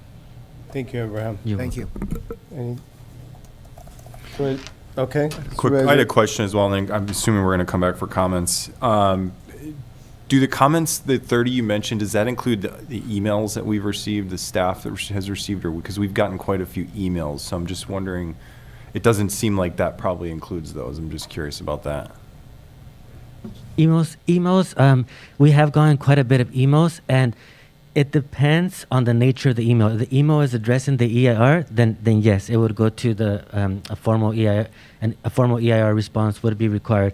We've gotten, for example, quite a bit of letters of support, like from the medical just from in general, and that doesn't necessarily mean that there needs to be a formal response to that. If the emails are specifically addressing the EIR, then yes. I mean the emails that the supervisors, because we've been getting a lot of emails. Are we supposed to forward those over, or is there somebody in IT that's doing a survey of that? I'm just curious, because maybe people don't know that the official comment procedure is to send it to the EIR at SIA, whatever the email is. Yeah, I can respond to that. All comments that are received regarding the landfill expansion will be accumulated and addressed. I think there's a distinction between emails that simply express an opinion for or against the landfill expansion, which don't address any of the issues raised in the EIR. There's not really a need for a substantive response to that, but they would still be cataloged and included in the final EIR, but with a brief summary response saying this is expressing support or opposition to the expansion, but doesn't address any of the issues raised in the EIR. They'll still get a response, and it'll be limited to that. Okay, so should we forward over, should we be doing a survey of our email? We receive all of those. They will be included in the. Okay. You don't need to forward anything. We're getting them forwarded by the clerk of the board anyway, or we're copied on them. In any event, they will be included in the. Okay, great. You answered it. Supervisor Dirks? Thank you. So as far as the timelines go, the graph is great. Is that a best case scenario? Is that a worst case scenario? I just don't want unrealistic expectations, like someone say, well, you told us November 29th, and then it's earlier or later. Or, I mean, is there situations where things can change? Is this, I mean, I just want expectations to be clear and on record. Great question. So the 45-day review period and board meeting to be held in the first week of November is realistic. It is realistic, but it's also, depending on how many additional comments we receive, it is putting some burden on staff and consultants, but it's realistic, to answer your question. So the schedules we're presenting, our staff feels are realistic. Again, we can't predict, as Abraham mentioned, if we go to 60 days, how many more comments we receive. But yeah, I hope that answers your questions. And just to add a little bit to that, Steve, as you and I had talked about, one of the driving forces here, one of the law requirements is that we must have all responses to comments as part of the draft as part of the final EIR completed at minimum 10 days before the first public hearing. In this case, would be 10 days before the Planning Commission, because that's who we will bring it before first. And so that we need to have a response, a formal response, and have that final EIR completed at least 10 days prior to that Planning Commission meeting. Okay, thank you for the clarification. I appreciate it. You're welcome. So is there Tiffany? Yeah, can I, a follow-up to the question Supervisor Kuzmicki asked. So, and this may be for Joel as well. So how do you get across, what's the threshold for a response? And I know, Joel, you said if it's something that specifically addresses the EIR, then there's a response. I get that. But again, all of us are getting a lot of emails. We probably got almost 30 yesterday. But, as was said, a lot of these are simply stating they're against the landfill expansion. So I'm hearing that doesn't necessarily, get above the threshold of saying that there needs to be a response. But just for clarification for us and for the residents, and if they're wondering why maybe they didn't get an official response, even though I hear that it's going to be included in everything, and of course we're all taking it in, and that's what's really important. I'm just curious, what causes a response? Okay. Just to be clear. Let me just clarify. So,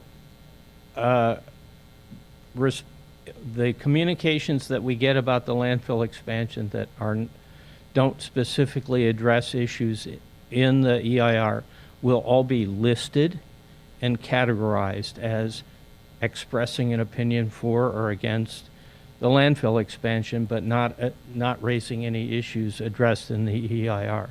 And they will have a common response, which is these 50 or 100 or 600 emails or letters or other forms of communication are for or against the landfill expansion, but don't raise anything. So they would have that common response. And there could be other comments that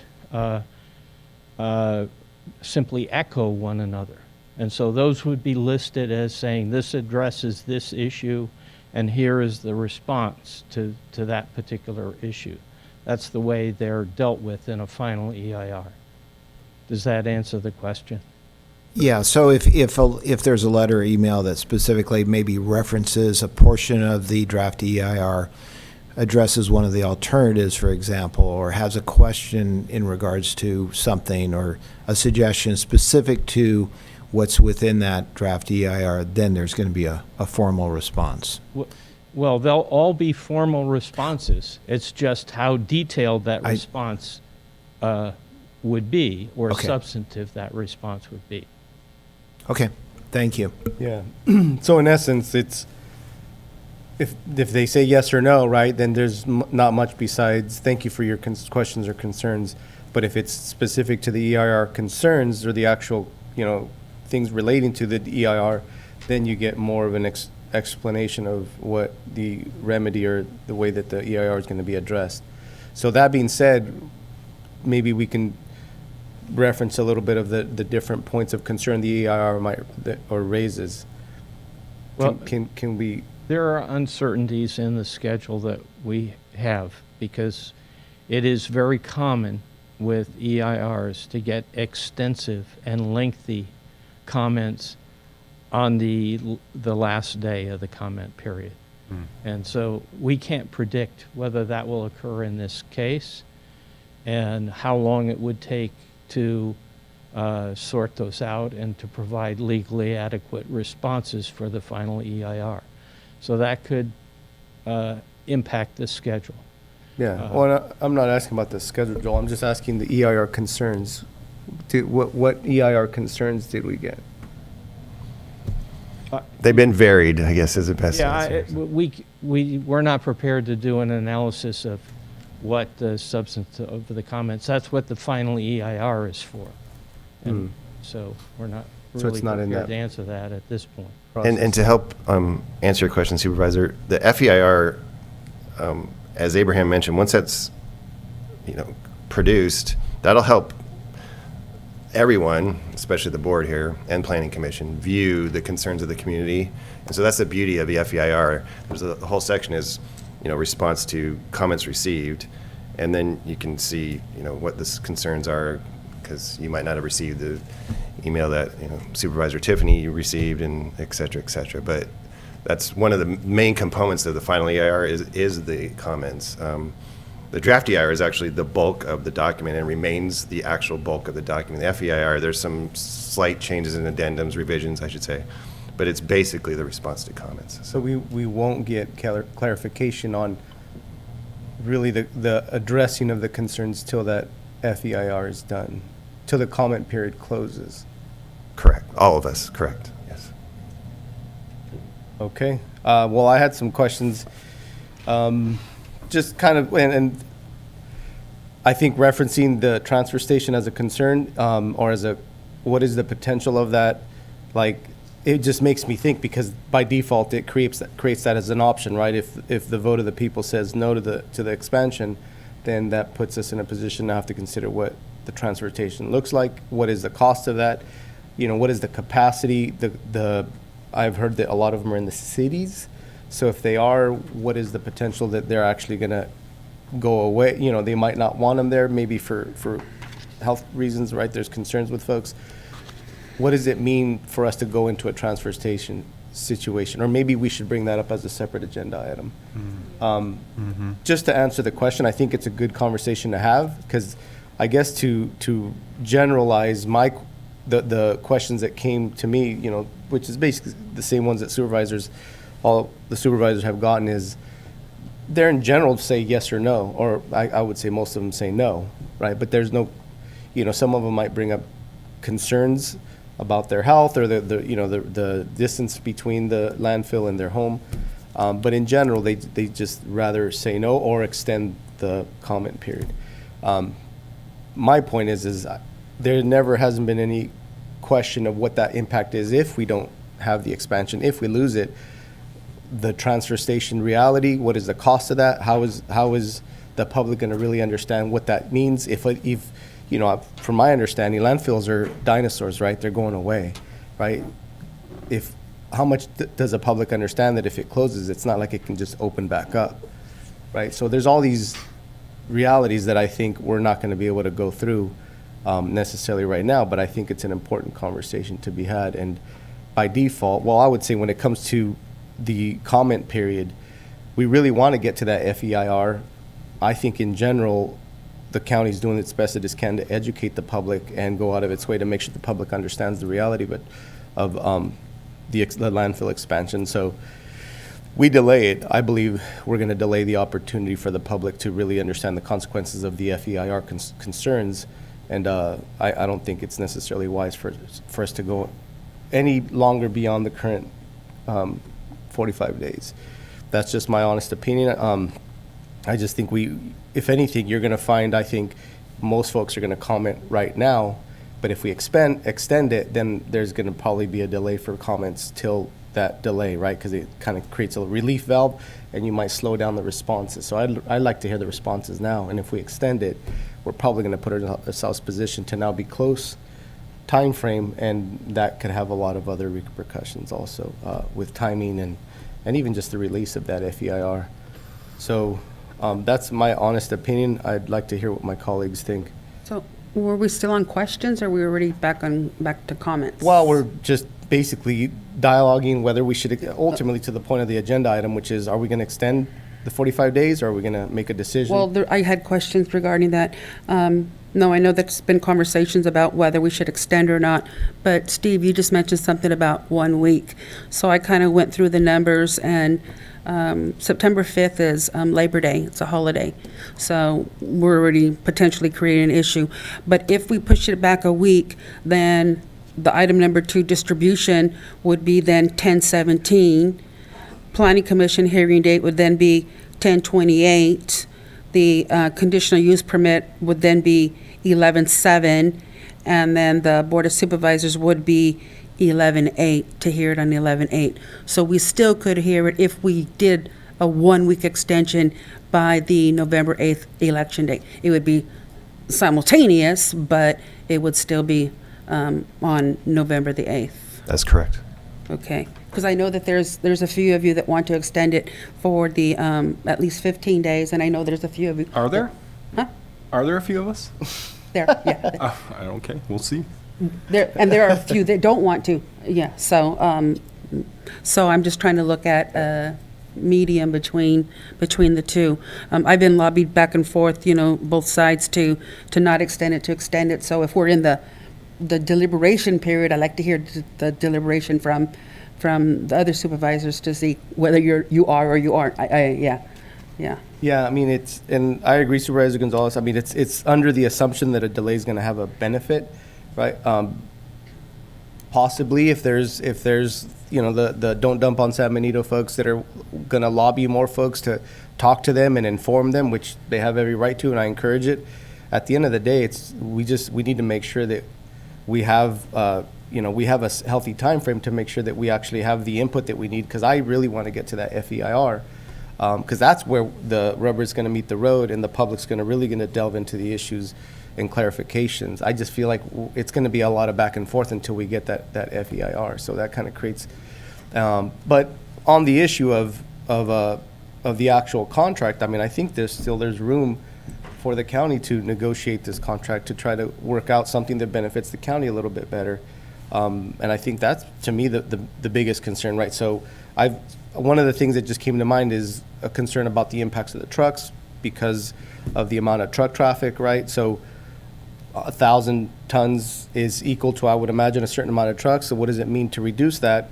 Granted, the company has to be able to to be able to manage that cost, but just the same, what would it look like for us to be able to manage or negotiate the truck traffic, right? The amount of tons, it's going to reduce the truck traffic, lower impacts.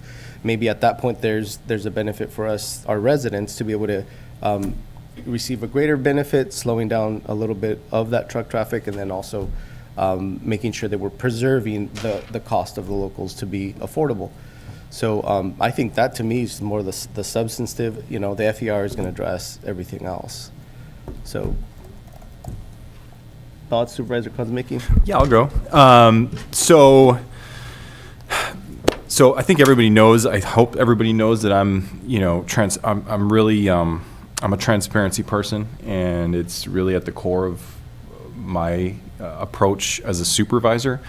But I feel confident, just frankly, I feel confident the public is getting ample opportunities to share feedback. We just talked about some of these items here. We've had a tremendous amount of media outreach to the news organizations, social media.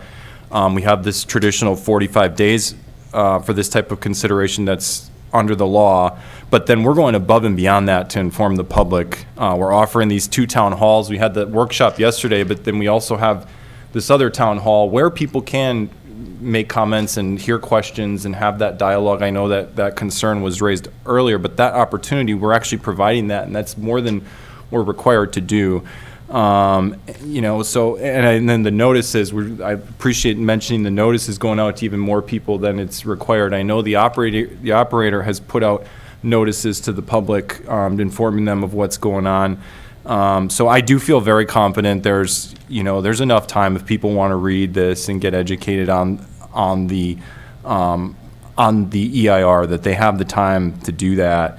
And then beyond that, it's not just the 45 days. There's an additional time frame where, we're going to go to the Planning Commission. We're going to come to the Board of Supervisors. At the earliest, it's coming to the Board of Supervisors in November. So that's far beyond 45 days that people have an opportunity to review and provide feedback on this. And so, like I said, I'm a huge proponent of transparency. I personally push for the town hall concept. That's something that I urged for, and I appreciate the board doing that. And then some of my fellow supervisors took it even further and said, hey, let's do a second one. So I think this board has been very upfront and transparent about this.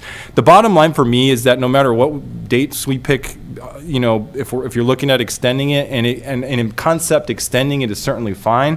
But there are complications no matter what time frame we pick for a potential extension. And I will just be honest, most of the people that are requesting an extended review, frankly, from what I can tell, don't want a landfill expansion whatsoever. So it's not a question of getting educated so they can provide feedback. They're providing their feedback. They don't want the expansion, and I understand that, and I understand the concerns about an expansion.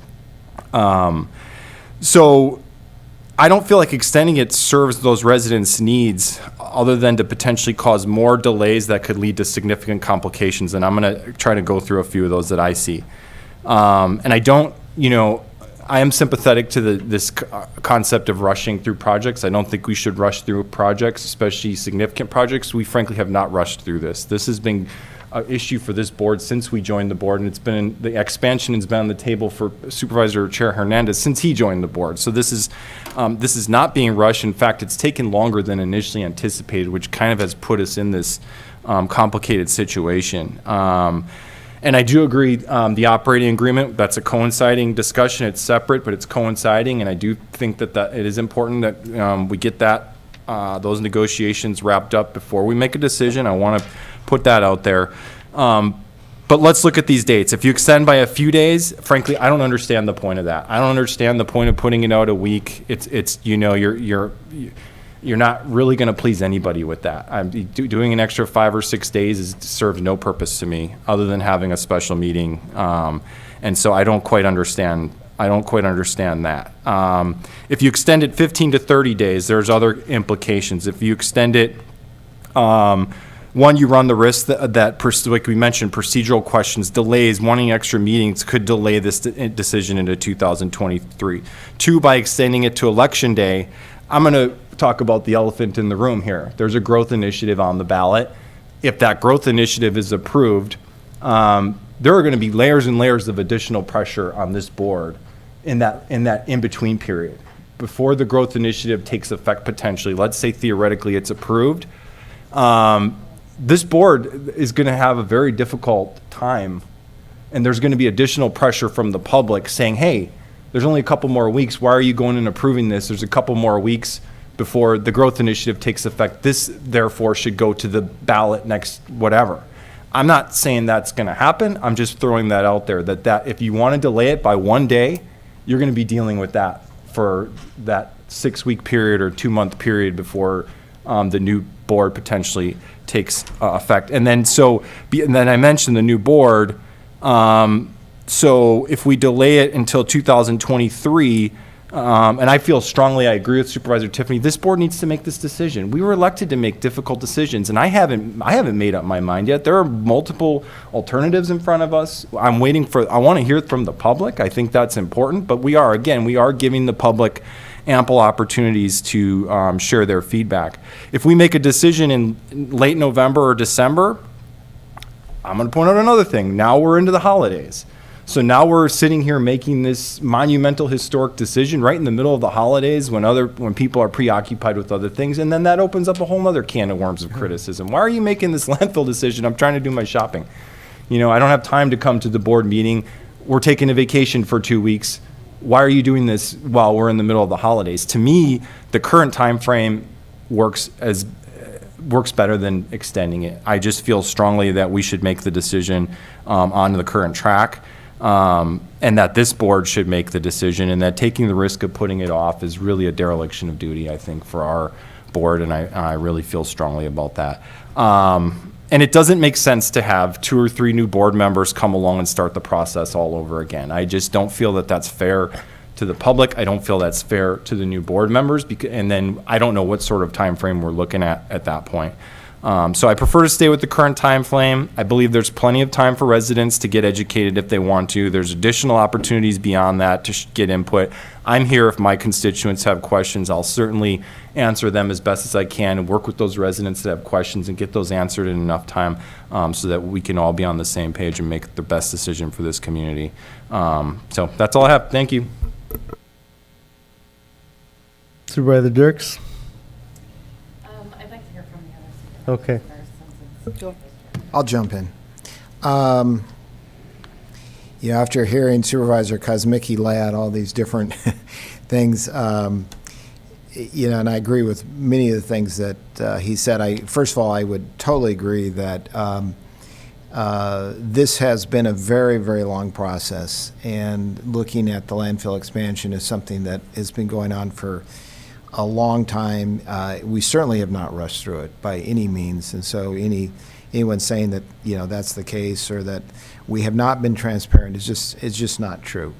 Absolutely not true. And we have, as was mentioned, we've gone really over and above in a number of ways. As I said earlier, from my point of view, and we can start. You start trying to play out the if it's before the election or if it's after the election or if it's this or if it's that, what's the right way to do? It's hard to predict. I hear Supervisor Kosmicki and the what ifs. The one thing I've said before, for me, the most critical thing is that this board, the 5 of us, make that decision. And so, since we already know at least 2 of us aren't going to be on the board, it's very important that this get done before the end of the year. It's as Supervisor Kosmicki said, it's not fair to the new board. All 5 of us up here have spent a lot of time looking at this, and we're going to continue to look at this.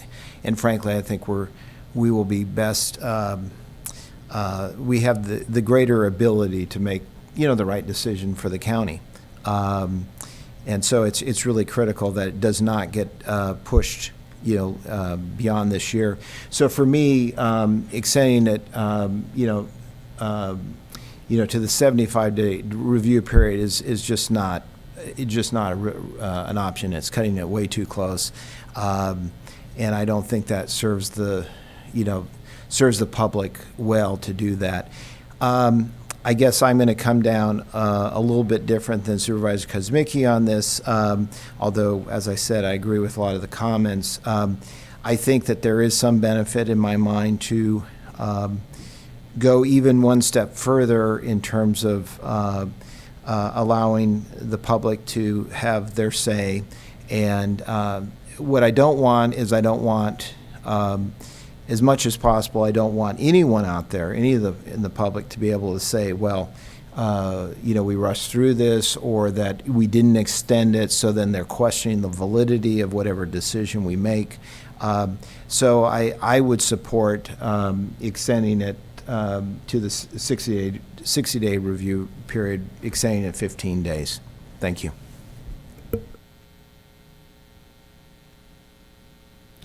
Go ahead, Betsy. Go ahead. Okay.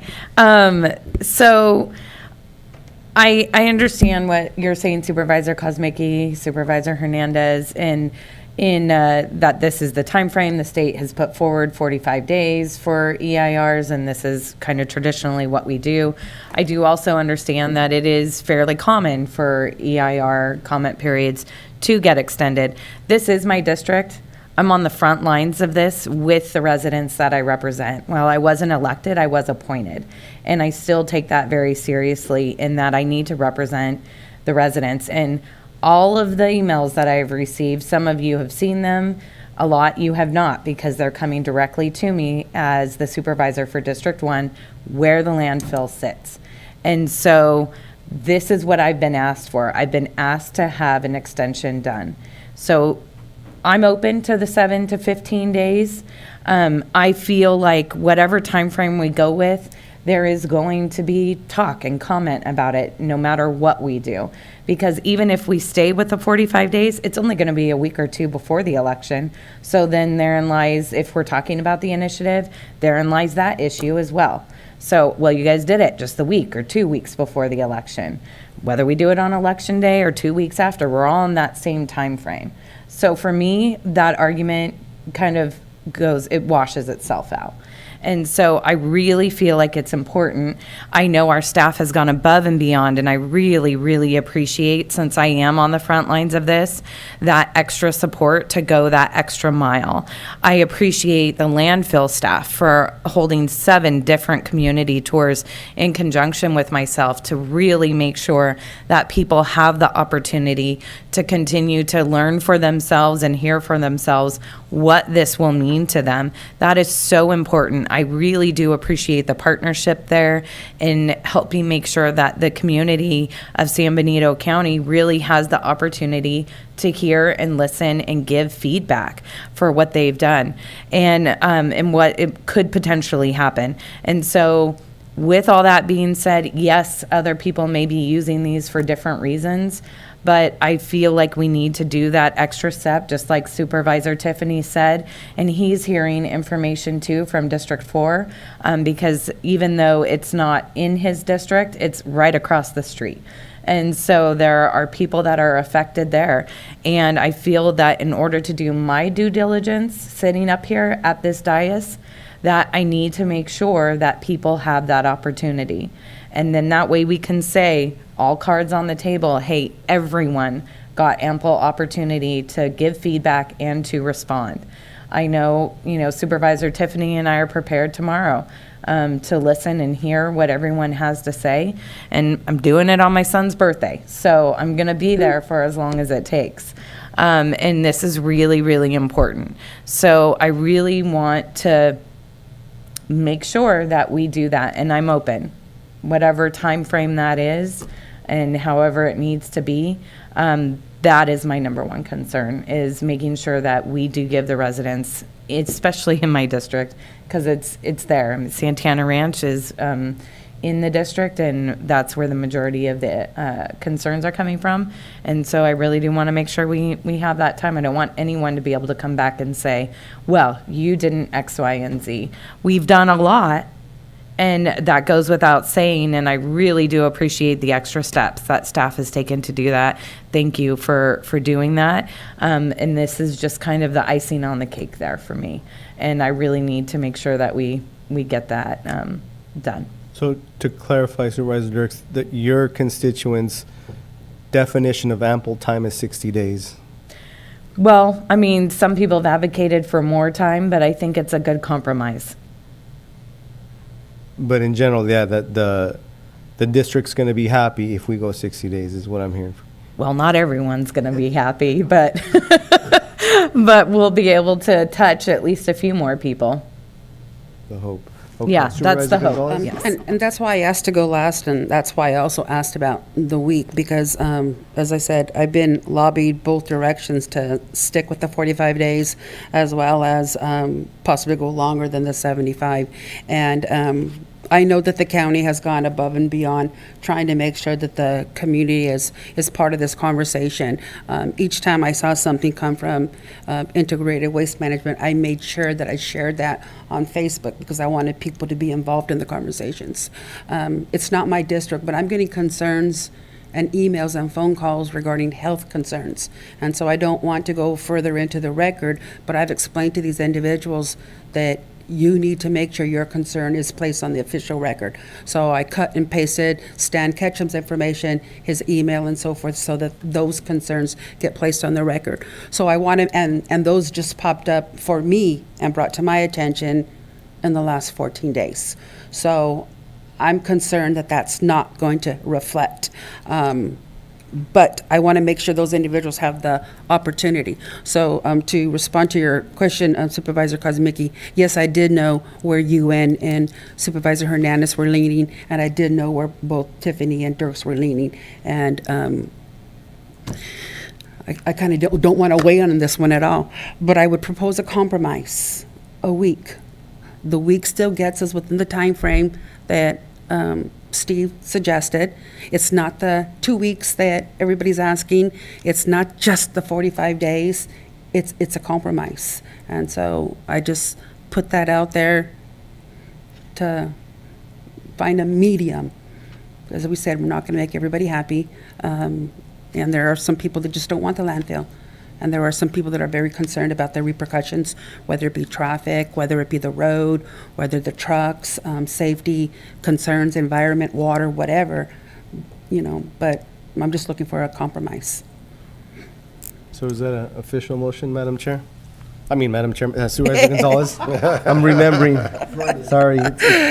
Yes, I'll go ahead and make that as a motion to extend the time frame by 1 week, with the deadlines being September 5th being the draft comment period ends. October 17th would be the distribution of the final ER completed. October 28th for the Planning Commission hearing. November 7th for the conditional use permit. And then 11/8, November 8th, the Board of Supervisors hearing. If I might. Can we get a second first before we? Well, can I? Yeah. I think Joel has an important thing to Yeah. say about If that the- timeline. If the 5th is Labor Day, under the law, if a deadline for an action, an official action, occurs on a holiday, it is by law extended to the next business day. So Tuesday. that would mean it would have to be On the 6th. On the 6th. Okay. Would that affect the week follow through from the other subsequent dates? Well, again, we cannot commit to a particular schedule until we actually have the comments and know how long it will take to prepare a legally adequate response. We will do our best to do it, but this is a very aggressive schedule. And Already. so Yes. The current schedule is aggressive. the current schedule is already an aggressive schedule. So to extend the deadline to the 6th and then meet the same deadlines as the 45-day review period may not be possible. And again, both the Planning Commission and the board can call special meetings to accommodate the time frame, but there also has to be 10 days notice, public hearing notice, between the Planning Commission recommendation and the Board of Supervisors hearing. So that has to be published, so that pushes the time, again, the timeframe. So do you wish Is to there- pull your motion, Madam Mr. Chair, Supervisor Gonzalez? can I second and then make a suggested amendment? Yes, thank you. Okay, sure. I'll second. My amendment would be that, that the motion be that we have the draft EIR public comment period, and it sounds like on September 6th, essentially a week plus the day because of the holiday, but not include the other dates because that will be dependent on various things that no one knows at this point. So what is the official date you're? Well, I'm saying that I guess amend it to, extending it a week, but because it falls on a holiday, that extend it a week plus a day to September 6th.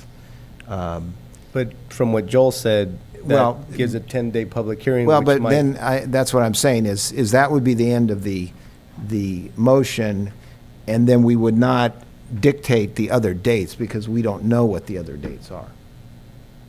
So, that takes into account, there's going to be, no one's going to know for sure. Well, to Joel's point is the chances are the risk is basically there that the public hearing is not going to make it within the time frame. Well, It's going to be 10 days, right? So it's beyond.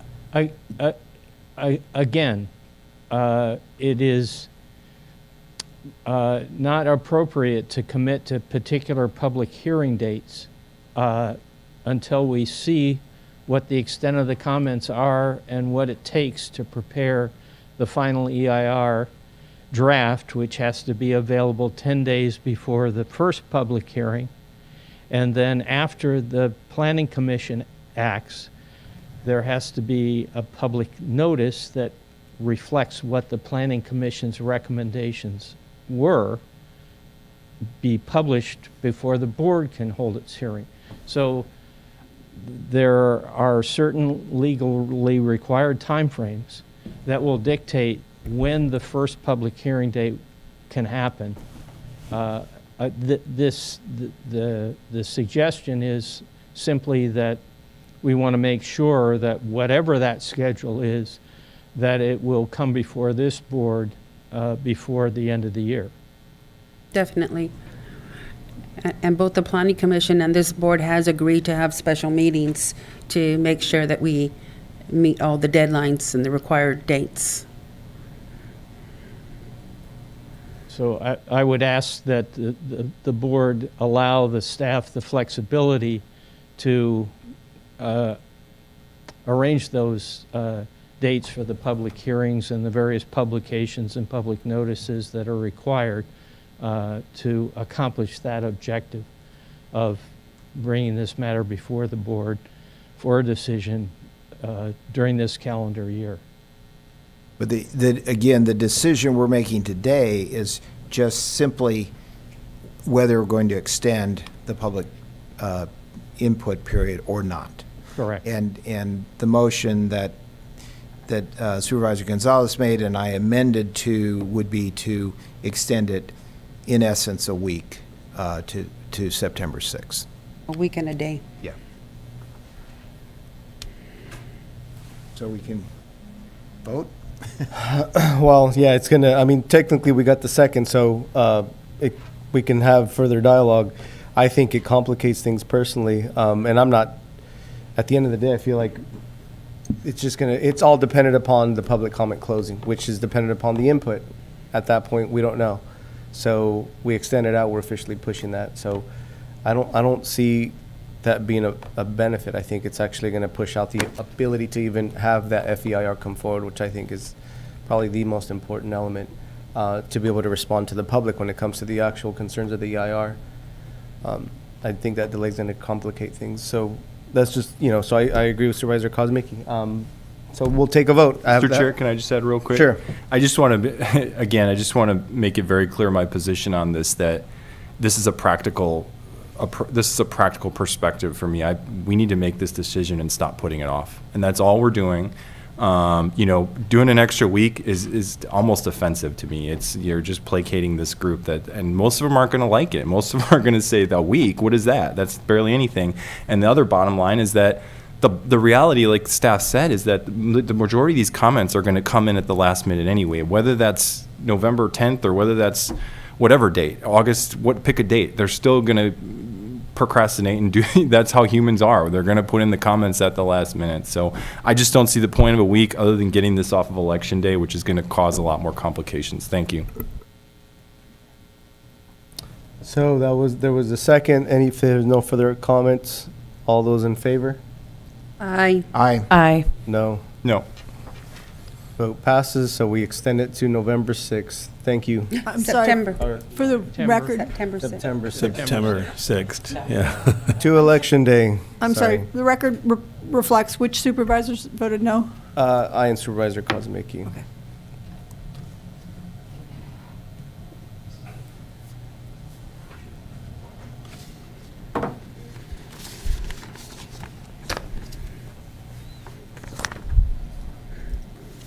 Okay, so on to the consent agenda. If any member of the public wishes to comment on a consent, please fill out a speaker card presented to the clerk prior to consideration of the consent agenda. They will have 3 minutes to speak for one item and 5 for 2 items. So In chambers, we have Elias Salinas.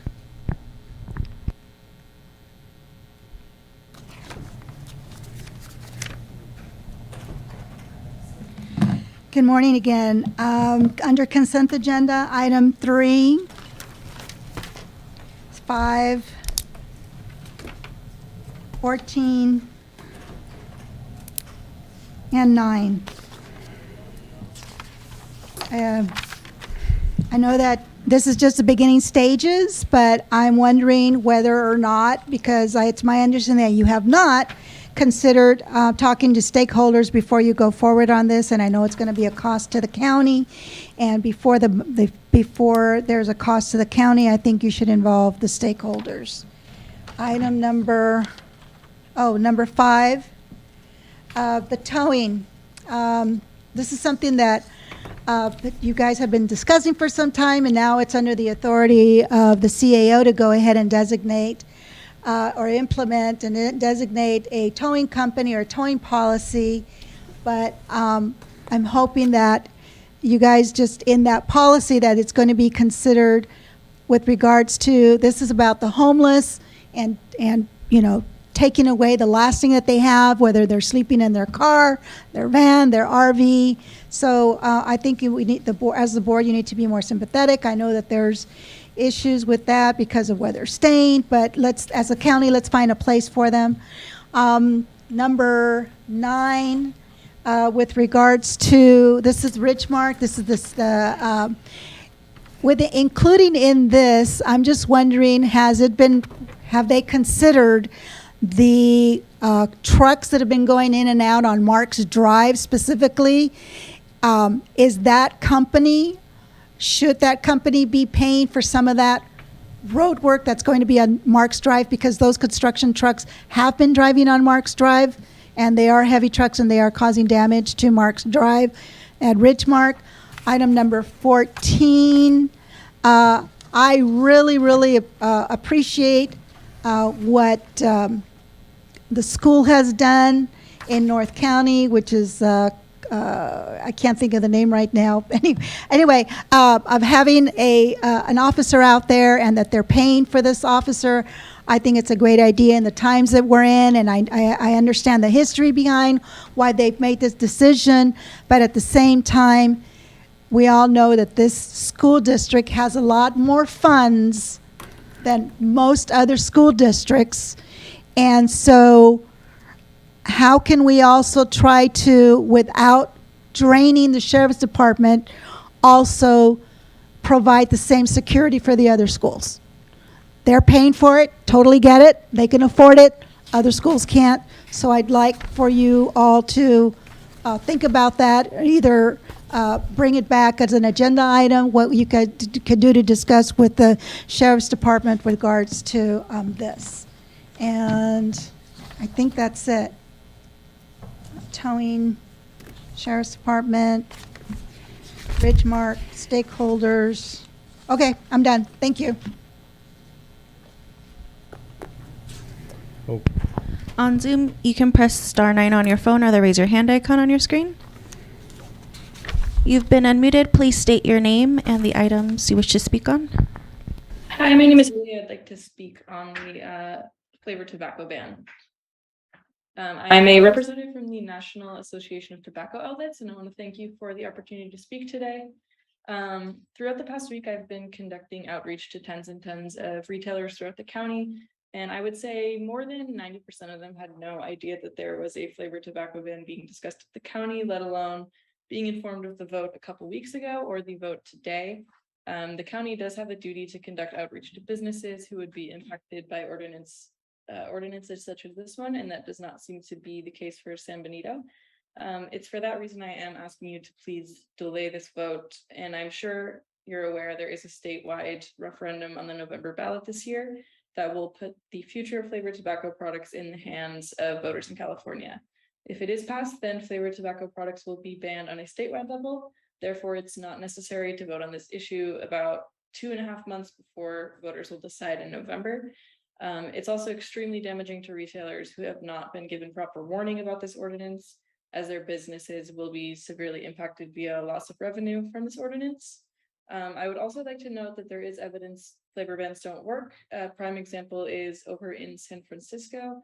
San Francisco was the first city in the US to implement a flavor ban back in 2016. A study was conducted by Yale University following that flavor ban and showing that the ban did result in higher rates of youth smoking traditional cigarettes by double that of the rate prior to when the ban was implemented. So please do the right thing today and delay this vote and give retailers a sense of relief so that they can prepare for the potential statewide ban and have time to sell off any of the products they need to. Thank you.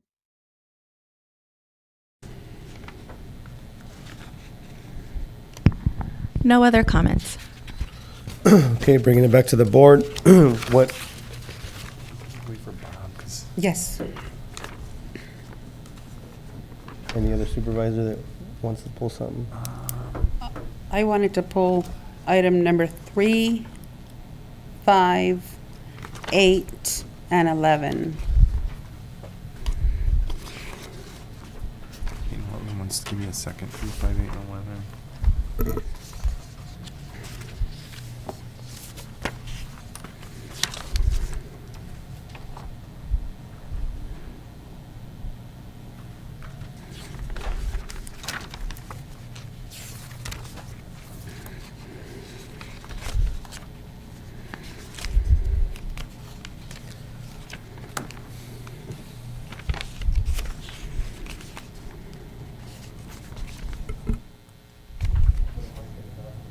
Oh, no. I thought that actually in the past. I would like to pull 14 only because my son goes to school there. I want to recuse myself from that vote. I don't want there to be any undue look at that I voted for that when my child goes there. Am I too late? No, go ahead. So what? This may be already, because I wasn't here. I'd like to pull 5 and 11.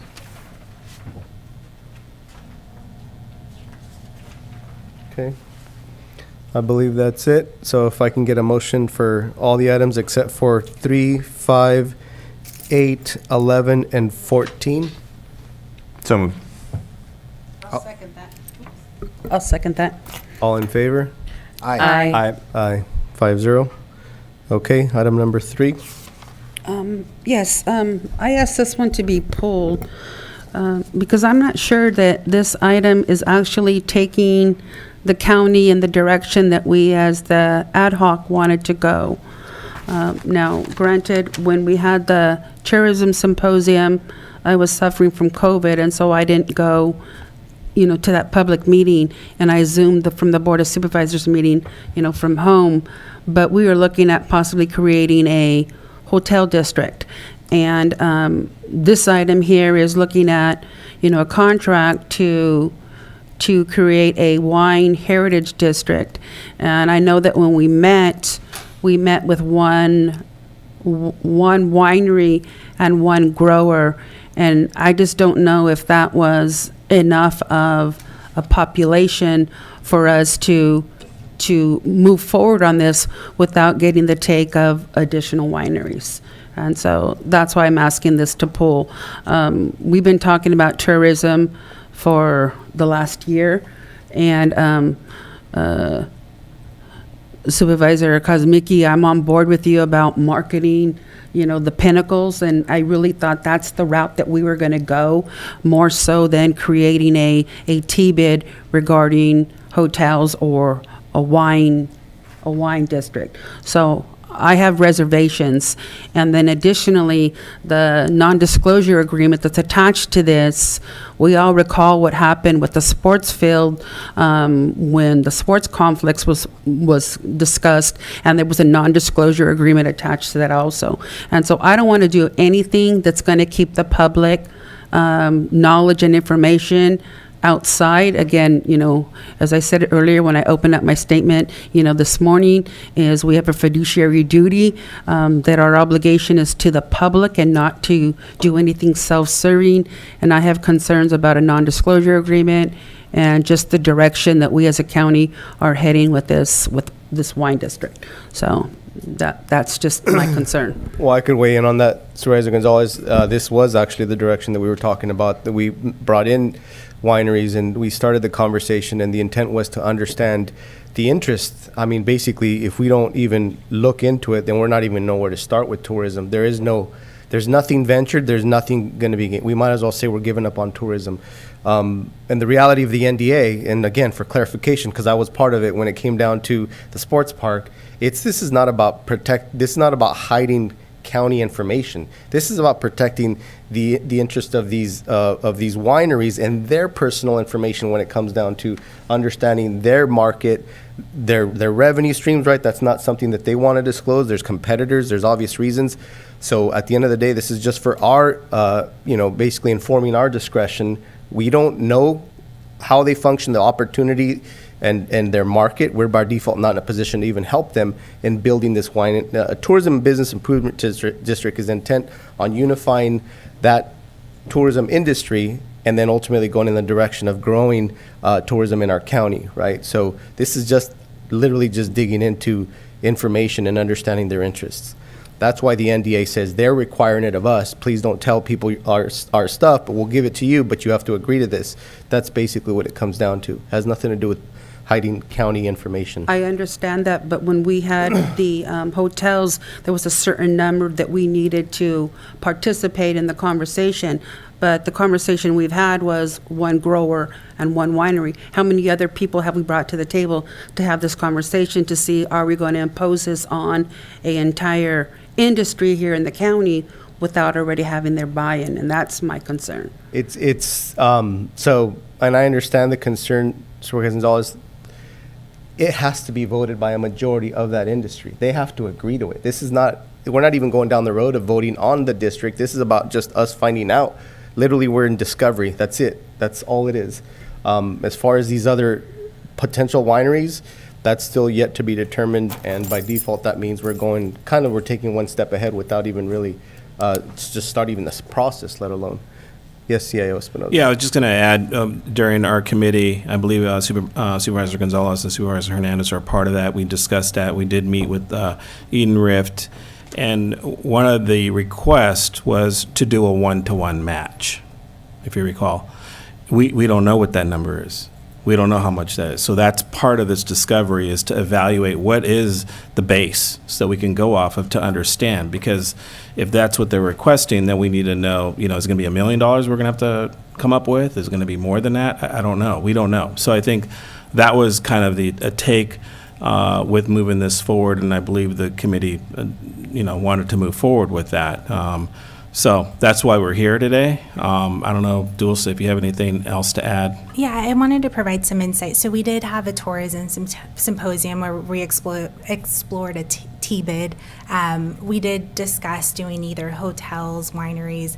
Because there is more wineries in the unincorporated area, we went with this avenue.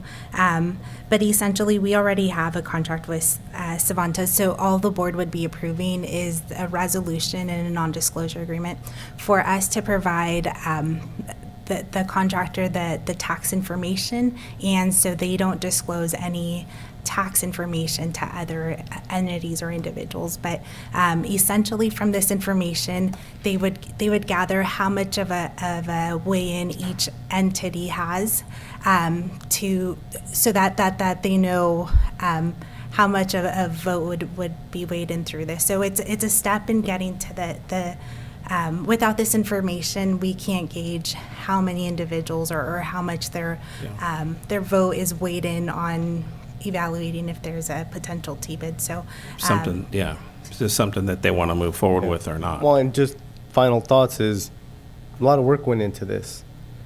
Even if the T-bid doesn't happen, we still officially have a good base that if for some reason the future board wants to pick this up, they can.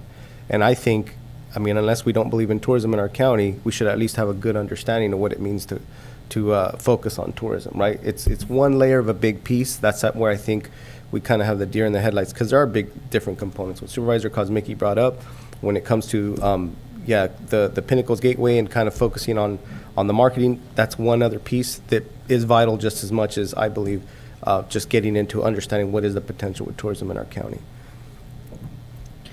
Can I? Supervisor Dirks? Yeah, thank you. So in looking at this, when you'll contact all the wineries in the county, and at that time we'll gauge how much of an interest there is too, because as a next step. if they all decline, then I guess it's a Doesn't matter non-issue. at that Doesn't point, matter. Yeah. Yeah, right. So they'll all have an opportunity at this point to whether they want to engage in the process moving forward or not. Correct, after we get the numbers and Yeah. see. Okay. Yes. And I think just so the board is aware, like Dulce had mentioned, we had kind of a town hall kind of meeting. We invited the hotel industry because that's really the first T-bid that we were looking at. We only had, I think, one person or one company show up. We didn't really have an interest, so then the committee decided, well, let's look at the winery. Let's look at other restaurants, look at a winery. And the recommendation from Civitas is not to combine them all because you're not going to get the vote. Because how are they going to split up the funding of the revenue stream and who's going to be impacted? It's very complicated. I think there's only two in the state that As actually part of have the T-bid requires that they benefit. and that where it gets a really interesting, or that's where they have conflicts or they have issues. So their suggestion, just start small, start with one T-bid, whether it's hotels, which they prefer, or restaurant or winery. And so we were just moving forward with the winery. Now, we had one winery show up. Out of how many were invited to this meeting?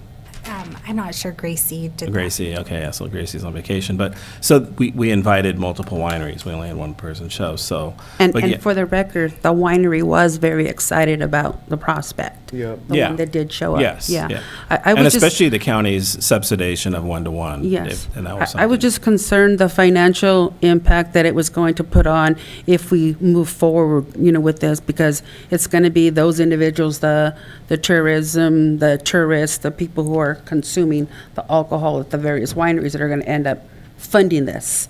It'll be the winery through their consumers. 100%. And so I Usually just, out-of-towners, right? Tourists. yeah. This is part of the goal. I drink a lot. Well, Bob's personally funding the T-bid. More in the last year and a half. well, thank you for your patronage.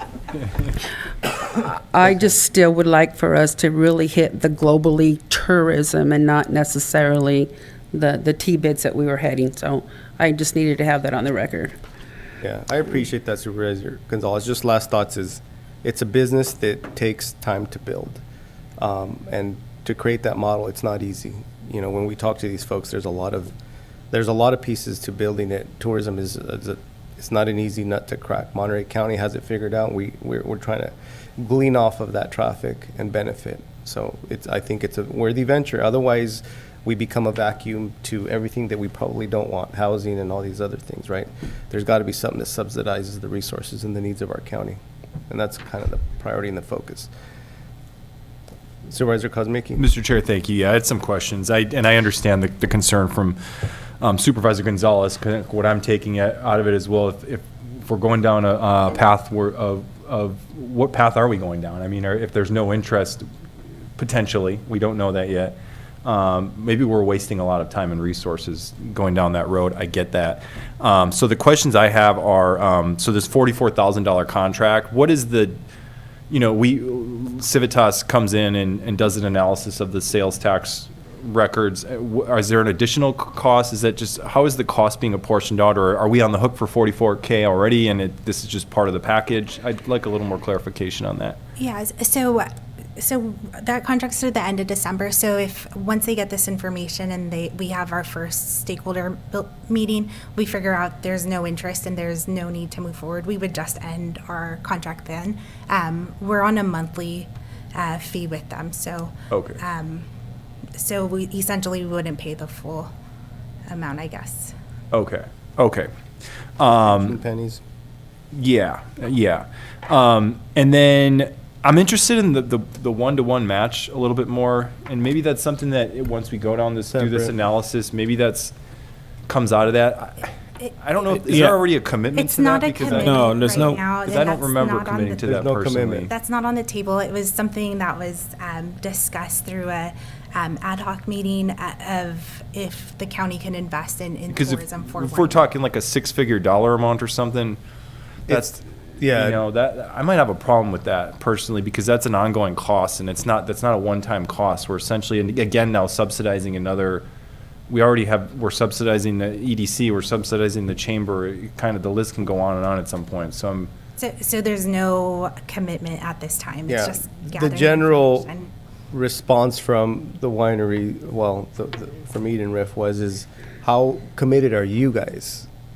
You talk about it, but how committed, right? We have TOT tax that goes into the general fund, so there's no focus, right? So you want people to be willing to put their time and energy into this, then obviously they want to see commitment, right? And that doesn't, to me, I wasn't hearing like, we want all this money from you. It actually was the opposite. It's like, we want to do this, but we don't want to start into a process where them as investors start to go down this road and they find themselves realizing the county's not really bought.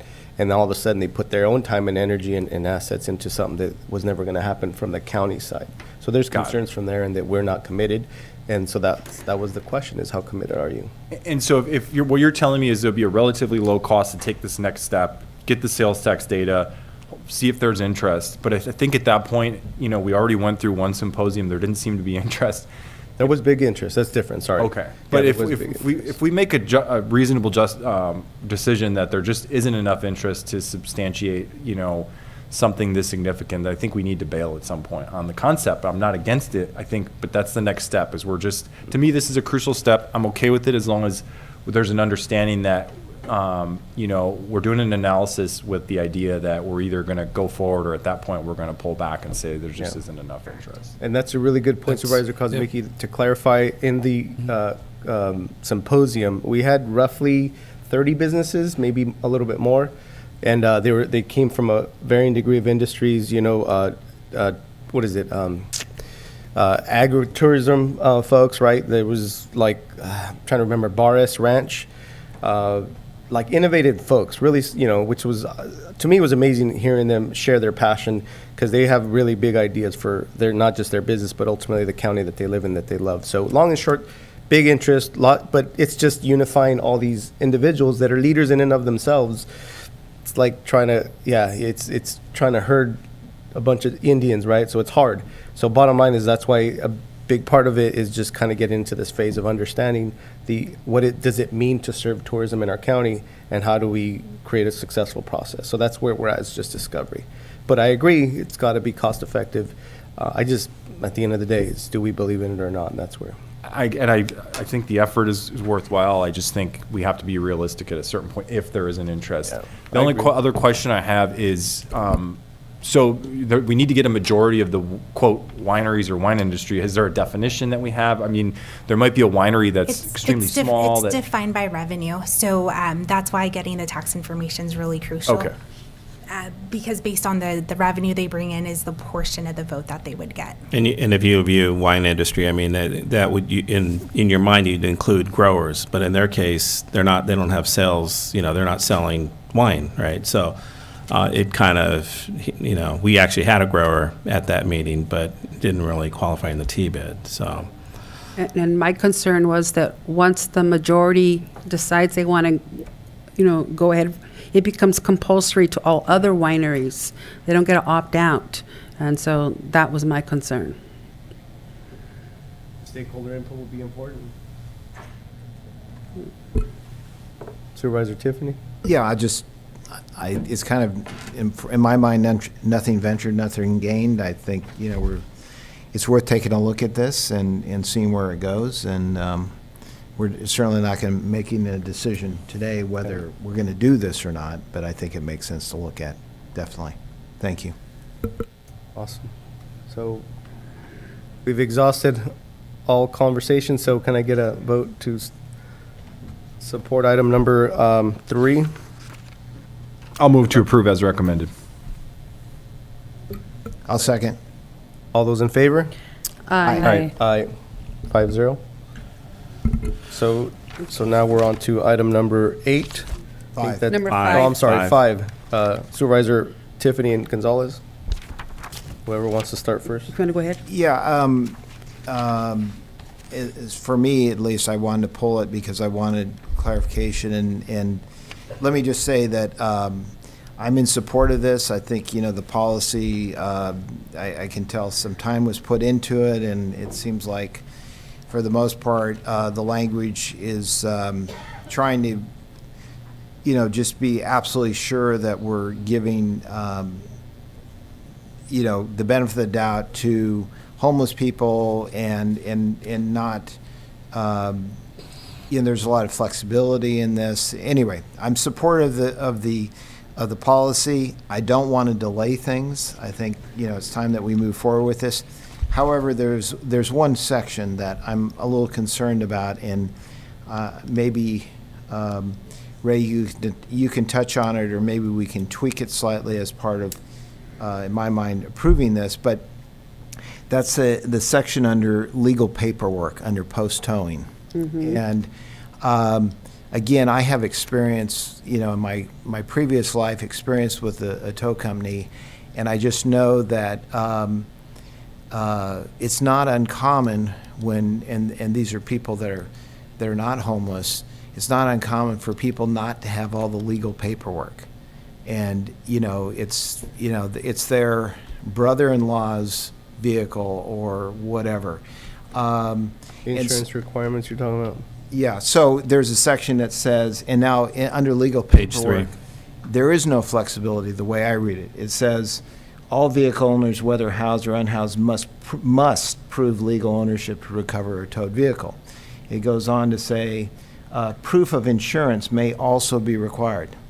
I guarantee a lot of these people are not going to have proof of insurance. Right. So my concern is if we set this up the way it is and they have to show proof of legal ownership, we're going to run into situations where they're not going to have it, or they're not going to have proof of insurance, and then we're not going to be releasing their vehicle, and so, that's going to create an issue. I don't know what the solution to that is, but it is a concern of mine. Anyway. Thank you for raising it, because that's exactly where my concerns were in the post-towing section A, B, and C. And I'll give you a real-life example. When I was supervisor-elect, I donated my car to a homeless individual. I probably could have sold it for $2,000, if not more, but I know that individual did not have any place to live or stay, and so I gave them my 2001 BMW. And the person allowed it to be towed, got stopped, allowed it to be towed. It went into the tow yard. It was a mandatory hold for 30 days. By the time this individual tried to get it out, it was in excess of $3,500. The car wasn't even worth $3,500. And so my good gesture fell on deaf ears in that poor individual had a license, couldn't get it insured because it wasn't legally in his name, even though I had signed a release of liability. So he tried. So he even called me, had me go to the police station with him to prove that I was the legal owner, that I had sold it to him, that he had permission to get it out so he can get it insured. And because of the mandatory 30-day hold, he couldn't get the vehicle out. So basically, the tow dealer was able to sell my vehicle when it was gifted to a homeless man for all noble purposes. So I just want to make sure we don't get caught up in that, because that story is not a one-off. That's multiple times individuals who don't have the proper registration, can't show the proof of insurance, can't get it registered in their name because they haven't fully gone through all the proper channels with the DMV. So I just want to make sure we are not creating more legal issues for the homeless population, because those are horror stories that I've seen 10 times over the last 30 years. Easy. Family and otherwise. So. Is there a remedy, CEO Espinoza? Yeah, I'm just processing. We've had a few meetings internally, and there have been discussions with the sheriff. The sheriff's not here. I don't believe he's on the line. Is he behind? Oh, is he? Maybe we can invite him. He may not want to be for this, but unless there's a way to. There have been concerns of stolen vehicles, but we could edit it. Legal counsel and I were discussing some options for editing, to where the sheriff or whoever could run a stolen vehicle report, prior to releasing. I think that's something I think we should at least do. And then at least it suffices law enforcement and, Yeah, I think the issue that Supervisor Gonzalez raised about the 30 days hold is pretty much addressed in that, we're not going to require necessarily that they pay the fees, because I brought that up before. That often can be a problem. And it can get very expensive, the storage fees. So I think that's addressed, in my opinion, in this. Yeah. But again, this is that one section where I could see us running in. I think we can probably just remove that if it's all right with the sheriff, and then we could just, state in there some language of run a stolen vehicle report, just to dot our I's and cross our T's. Stolen, right. We need to make sure, and that's why I was asking for the sheriff to be here. If you could comment on it. Sorry to put you on the spot. It's all right.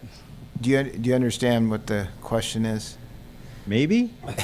Well, I'll just reiterate. So under the current towing policy that we're, likely to approve, again, I have some experience with towing, and I know Supervisor Gonzalez has had some experience with this as well, is that under the section says legal paperwork, it says all vehicle owners, whether housed or unhoused, must prove legal ownership to recover a towed vehicle. It goes on to say proof of insurance may also be required. It's my experience that often people that are not homeless, they have a home, but they still don't have all the legal, it's a brother gave their vehicle or what have you, or they don't have proof of insurance. I think it's pretty likely we're going to run into homeless people that don't have all that legal documentation. So do we have to, maybe we don't require that, and as Ray just said, we just make sure it's not a stolen vehicle? Yeah, just run a report. We can state in there, we'll run a report, verify, if the vehicle's been stolen, just a stolen vehicle report, and then upon release, if it's not, then just, then it's fine. But I just wanted I know in our discussion, there's some concerns about stolen vehicles and some of the things that we talked about.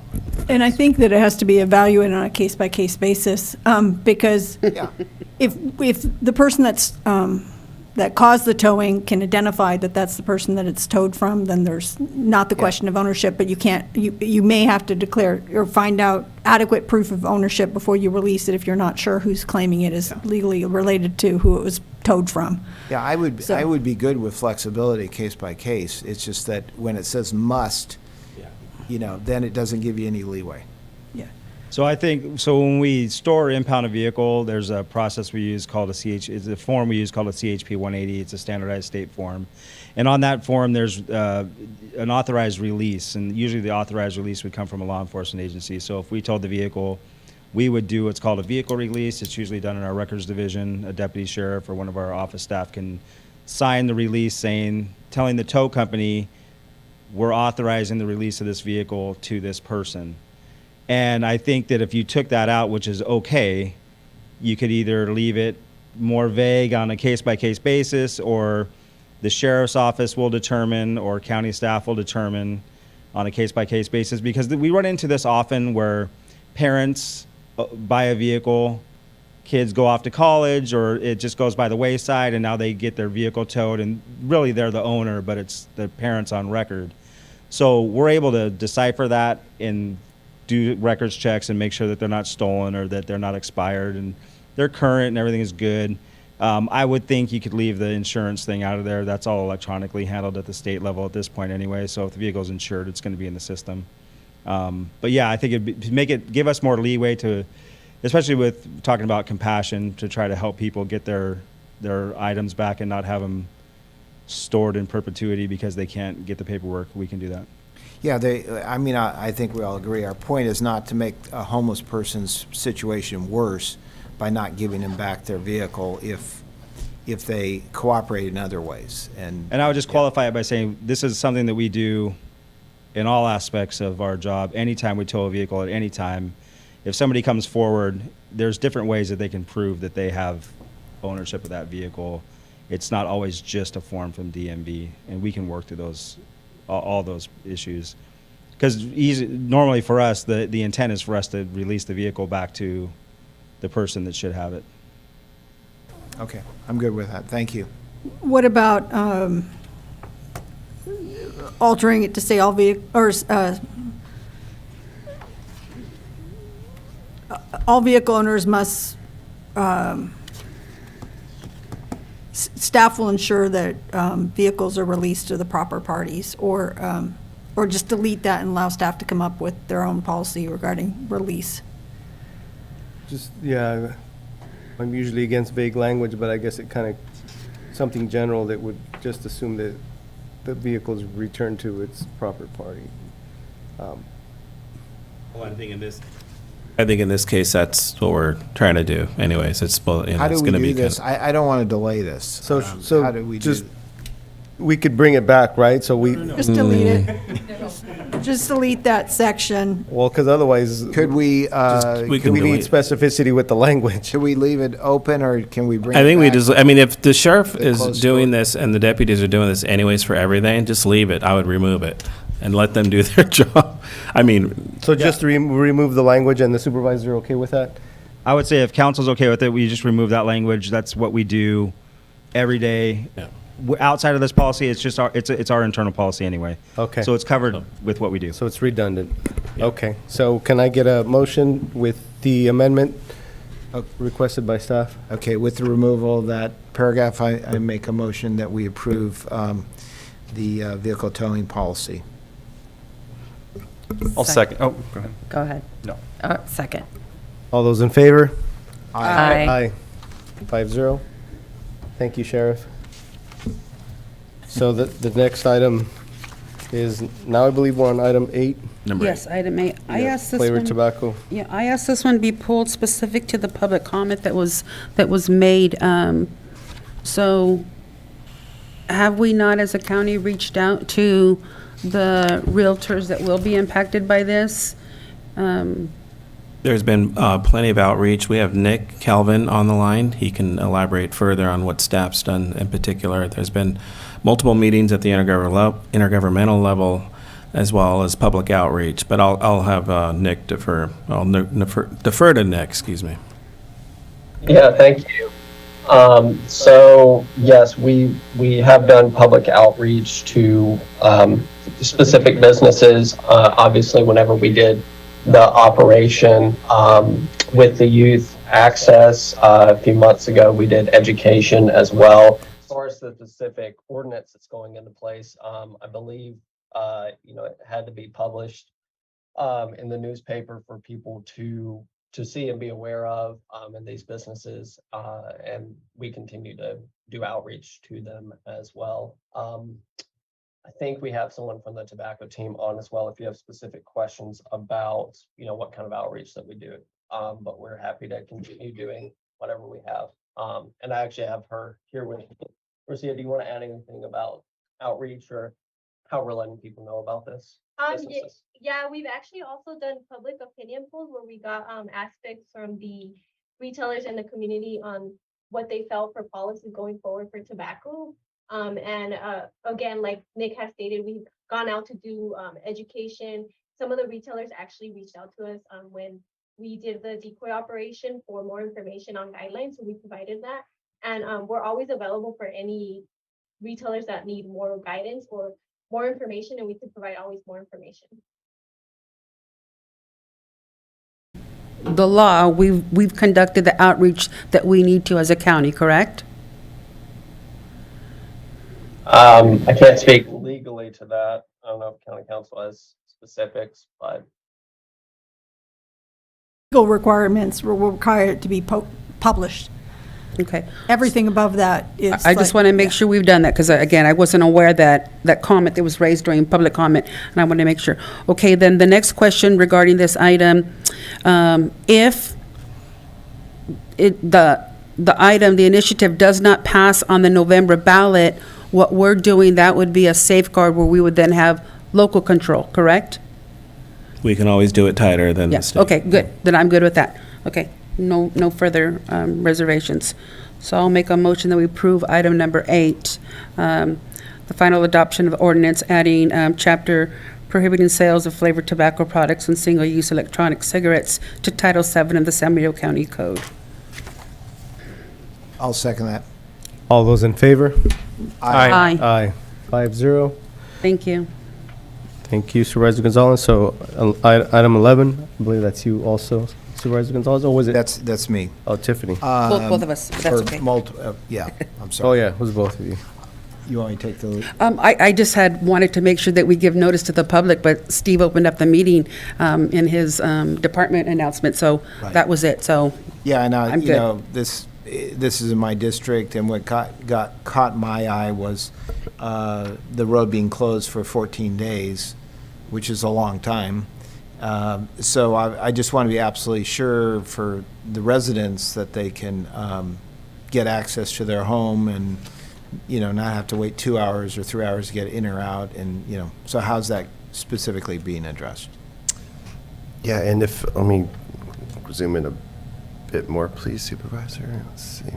So the location of so to take a step back, the project is called Vista del Calabria. It's along Enterprise Road.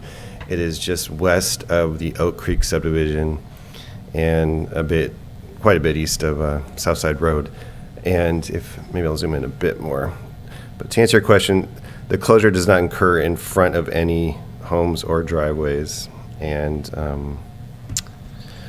the pipe being dug is 20 feet deep and it's a 6-foot diameter pipe, and it can't really be covered with plates safely. So we're going to put a fence around it. And then we'll concrete rails blocking both sides of the road. But it won't, to answer your question, Supervisor Tiffany, it's not blocking any driveways or any residences. So essentially, folks that live in Oak Creek will have to head east and then access Highway 25, and then the few residents to the west of the project will have to head west towards Southside and then access Union. But they will always have access to their residence. So, and thanks for pointing. I just wanted to give the public who might be viewing a visual of where it's occurring, and to let them know, yes, it is going to take 14 days because it's a fairly deep and large pit excavation. So. And they're all going to be notified and get plenty of notice what's going on, et cetera. Correct. Yeah. And we're going to utilize our public Union information and, officer as well. So. Yeah, it would be Union and, what's that, Southside that would be probably impacted with traffic? Correct. It'll just be the few residents. There's maybe a dozen residents or so that possibly would head towards Highway 25, but you're correct. They would head west towards Southside and then Union. That's correct. So. Yeah. Okay. I'm good. Thank you. Can I get a motion? I'll make a motion, we approve this. And that's adopting the resolution. Adopt the resolution. And I'll second that. All those in favor? Aye. Aye. 5-0. So we're on to last item number 14, Supervisor Dirks. It was just to recuse ourselves. She's recusing herself. Oh, Yeah. that's all it is. Okay, Yeah, so can I get a motion on item number 14? Move to approve as recommended. I'll second that. All those in favor? Aye. Aye. Aye. 4-0. 4-1. No. No, Oh, four. well, that would be 4-0, right, with the 4-0. abstention? She's Yeah. abstaining. Yeah. Thank you, Supervisor. So, yeah, that's Now we go on to closed session. Yes. County Council, do we have anything to discuss? Item number 1, closed session, public employee discipline, dismissal, and release pursuant to Government Code 54957. Number 2, closed session, conference with legal counsel, anticipated litigation, significant exposure to litigation, number of cases 1. And it's 54956.9D3, meeting only to decide whether a closed session is authorized pursuant to subsection D2. And it's myself and Assistant County Counsel Joel Allingwood. Number 3, closed session, conference with legal counsel, anticipated litigation, significant exposure to litigation, 1 case pursuant to 54956.9D2 and E1. And number 4 was closed session, conference with legal counsel, significant exposure to litigation pursuant to subdivision D2 and E2 of Government Code Section 54956.9. And in conjunction with that agenda item, I have to make a statement for the record that the closed session is based upon a verbal statement but made by one county official about another county official occurring on August 16th, 2022. Okay, so Madam Clerk, if we go to public comment. If you'd like to make a comment in chambers, please provide a speaker card. On Zoom, you can press *9 on your phone or the raise your hand icon on your screen. Elia Salinas.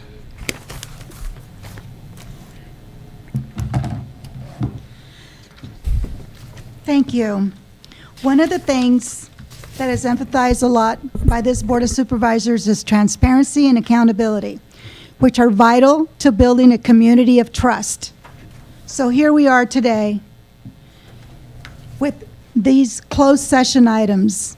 Public employee discipline, dismissal, release states nothing specifically under Code Section 54957 in general, the whole section.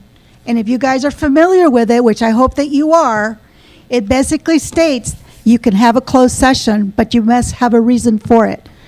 You're not being transparent with regards to just generic public employee discipline, dismissal, or release.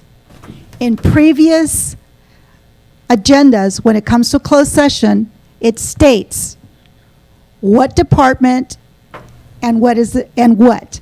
And if there is something that's verbal that was said, it is up to legal counsel to make the decision whether or not for you to go into closed session, discuss what is being verbally threatened as litigation, and then decide by all of you that it has to be discussed in closed session. What you are doing today, right now, is you're going to go into closed session, discuss the threat, and make a decision. I don't know on what. The public doesn't know on what. But it appears here that the way that this agenda is stated is that you're going to go into closed session so that legal counsel can give you a legal opinion, when it is actually legal counsel's responsibility between her and her staff to decide whether there is litigation, whether there is threat of litigation, and then go into closed session and discuss what is, not to discuss that the threat is going to be a discussion to say, oh yes, we must discuss it in closed session. I smell something, some of you know it, and this is not being transparent. That's all I'm saying. You all know what this is about. I know what this is about, and you're not being transparent to the public. Thank you. No other comments. Okay. On the closed session, thank you, everybody. So we'll half hour, Ray? No. 1 hour. No. It's, We're done after. Well, we still have to come back and adjourn. yeah, I mean, I would guess an hour and a half to 2 hours probably for all of them. Okay, well, I don't know why people don't know, but yeah, thank you, everybody.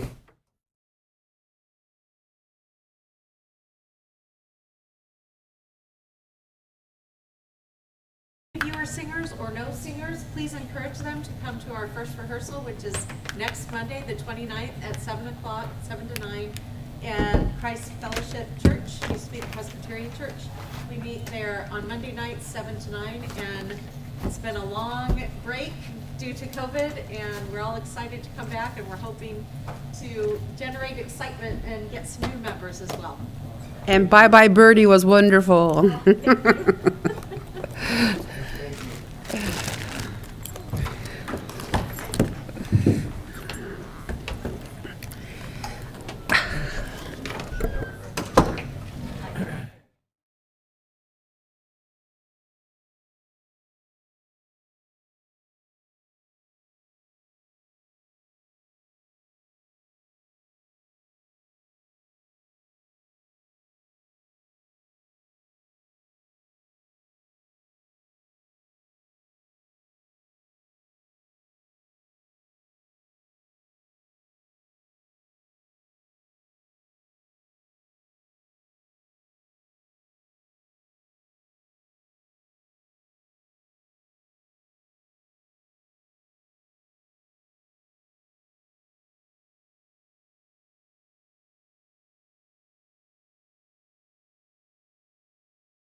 Mr. Chair, we're live.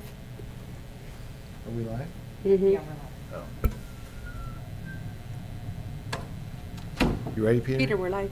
Okay, well, I'm just waiting for Barbara. Oh, Oh, Yeah, she's there is got no a- reportable action. Okay.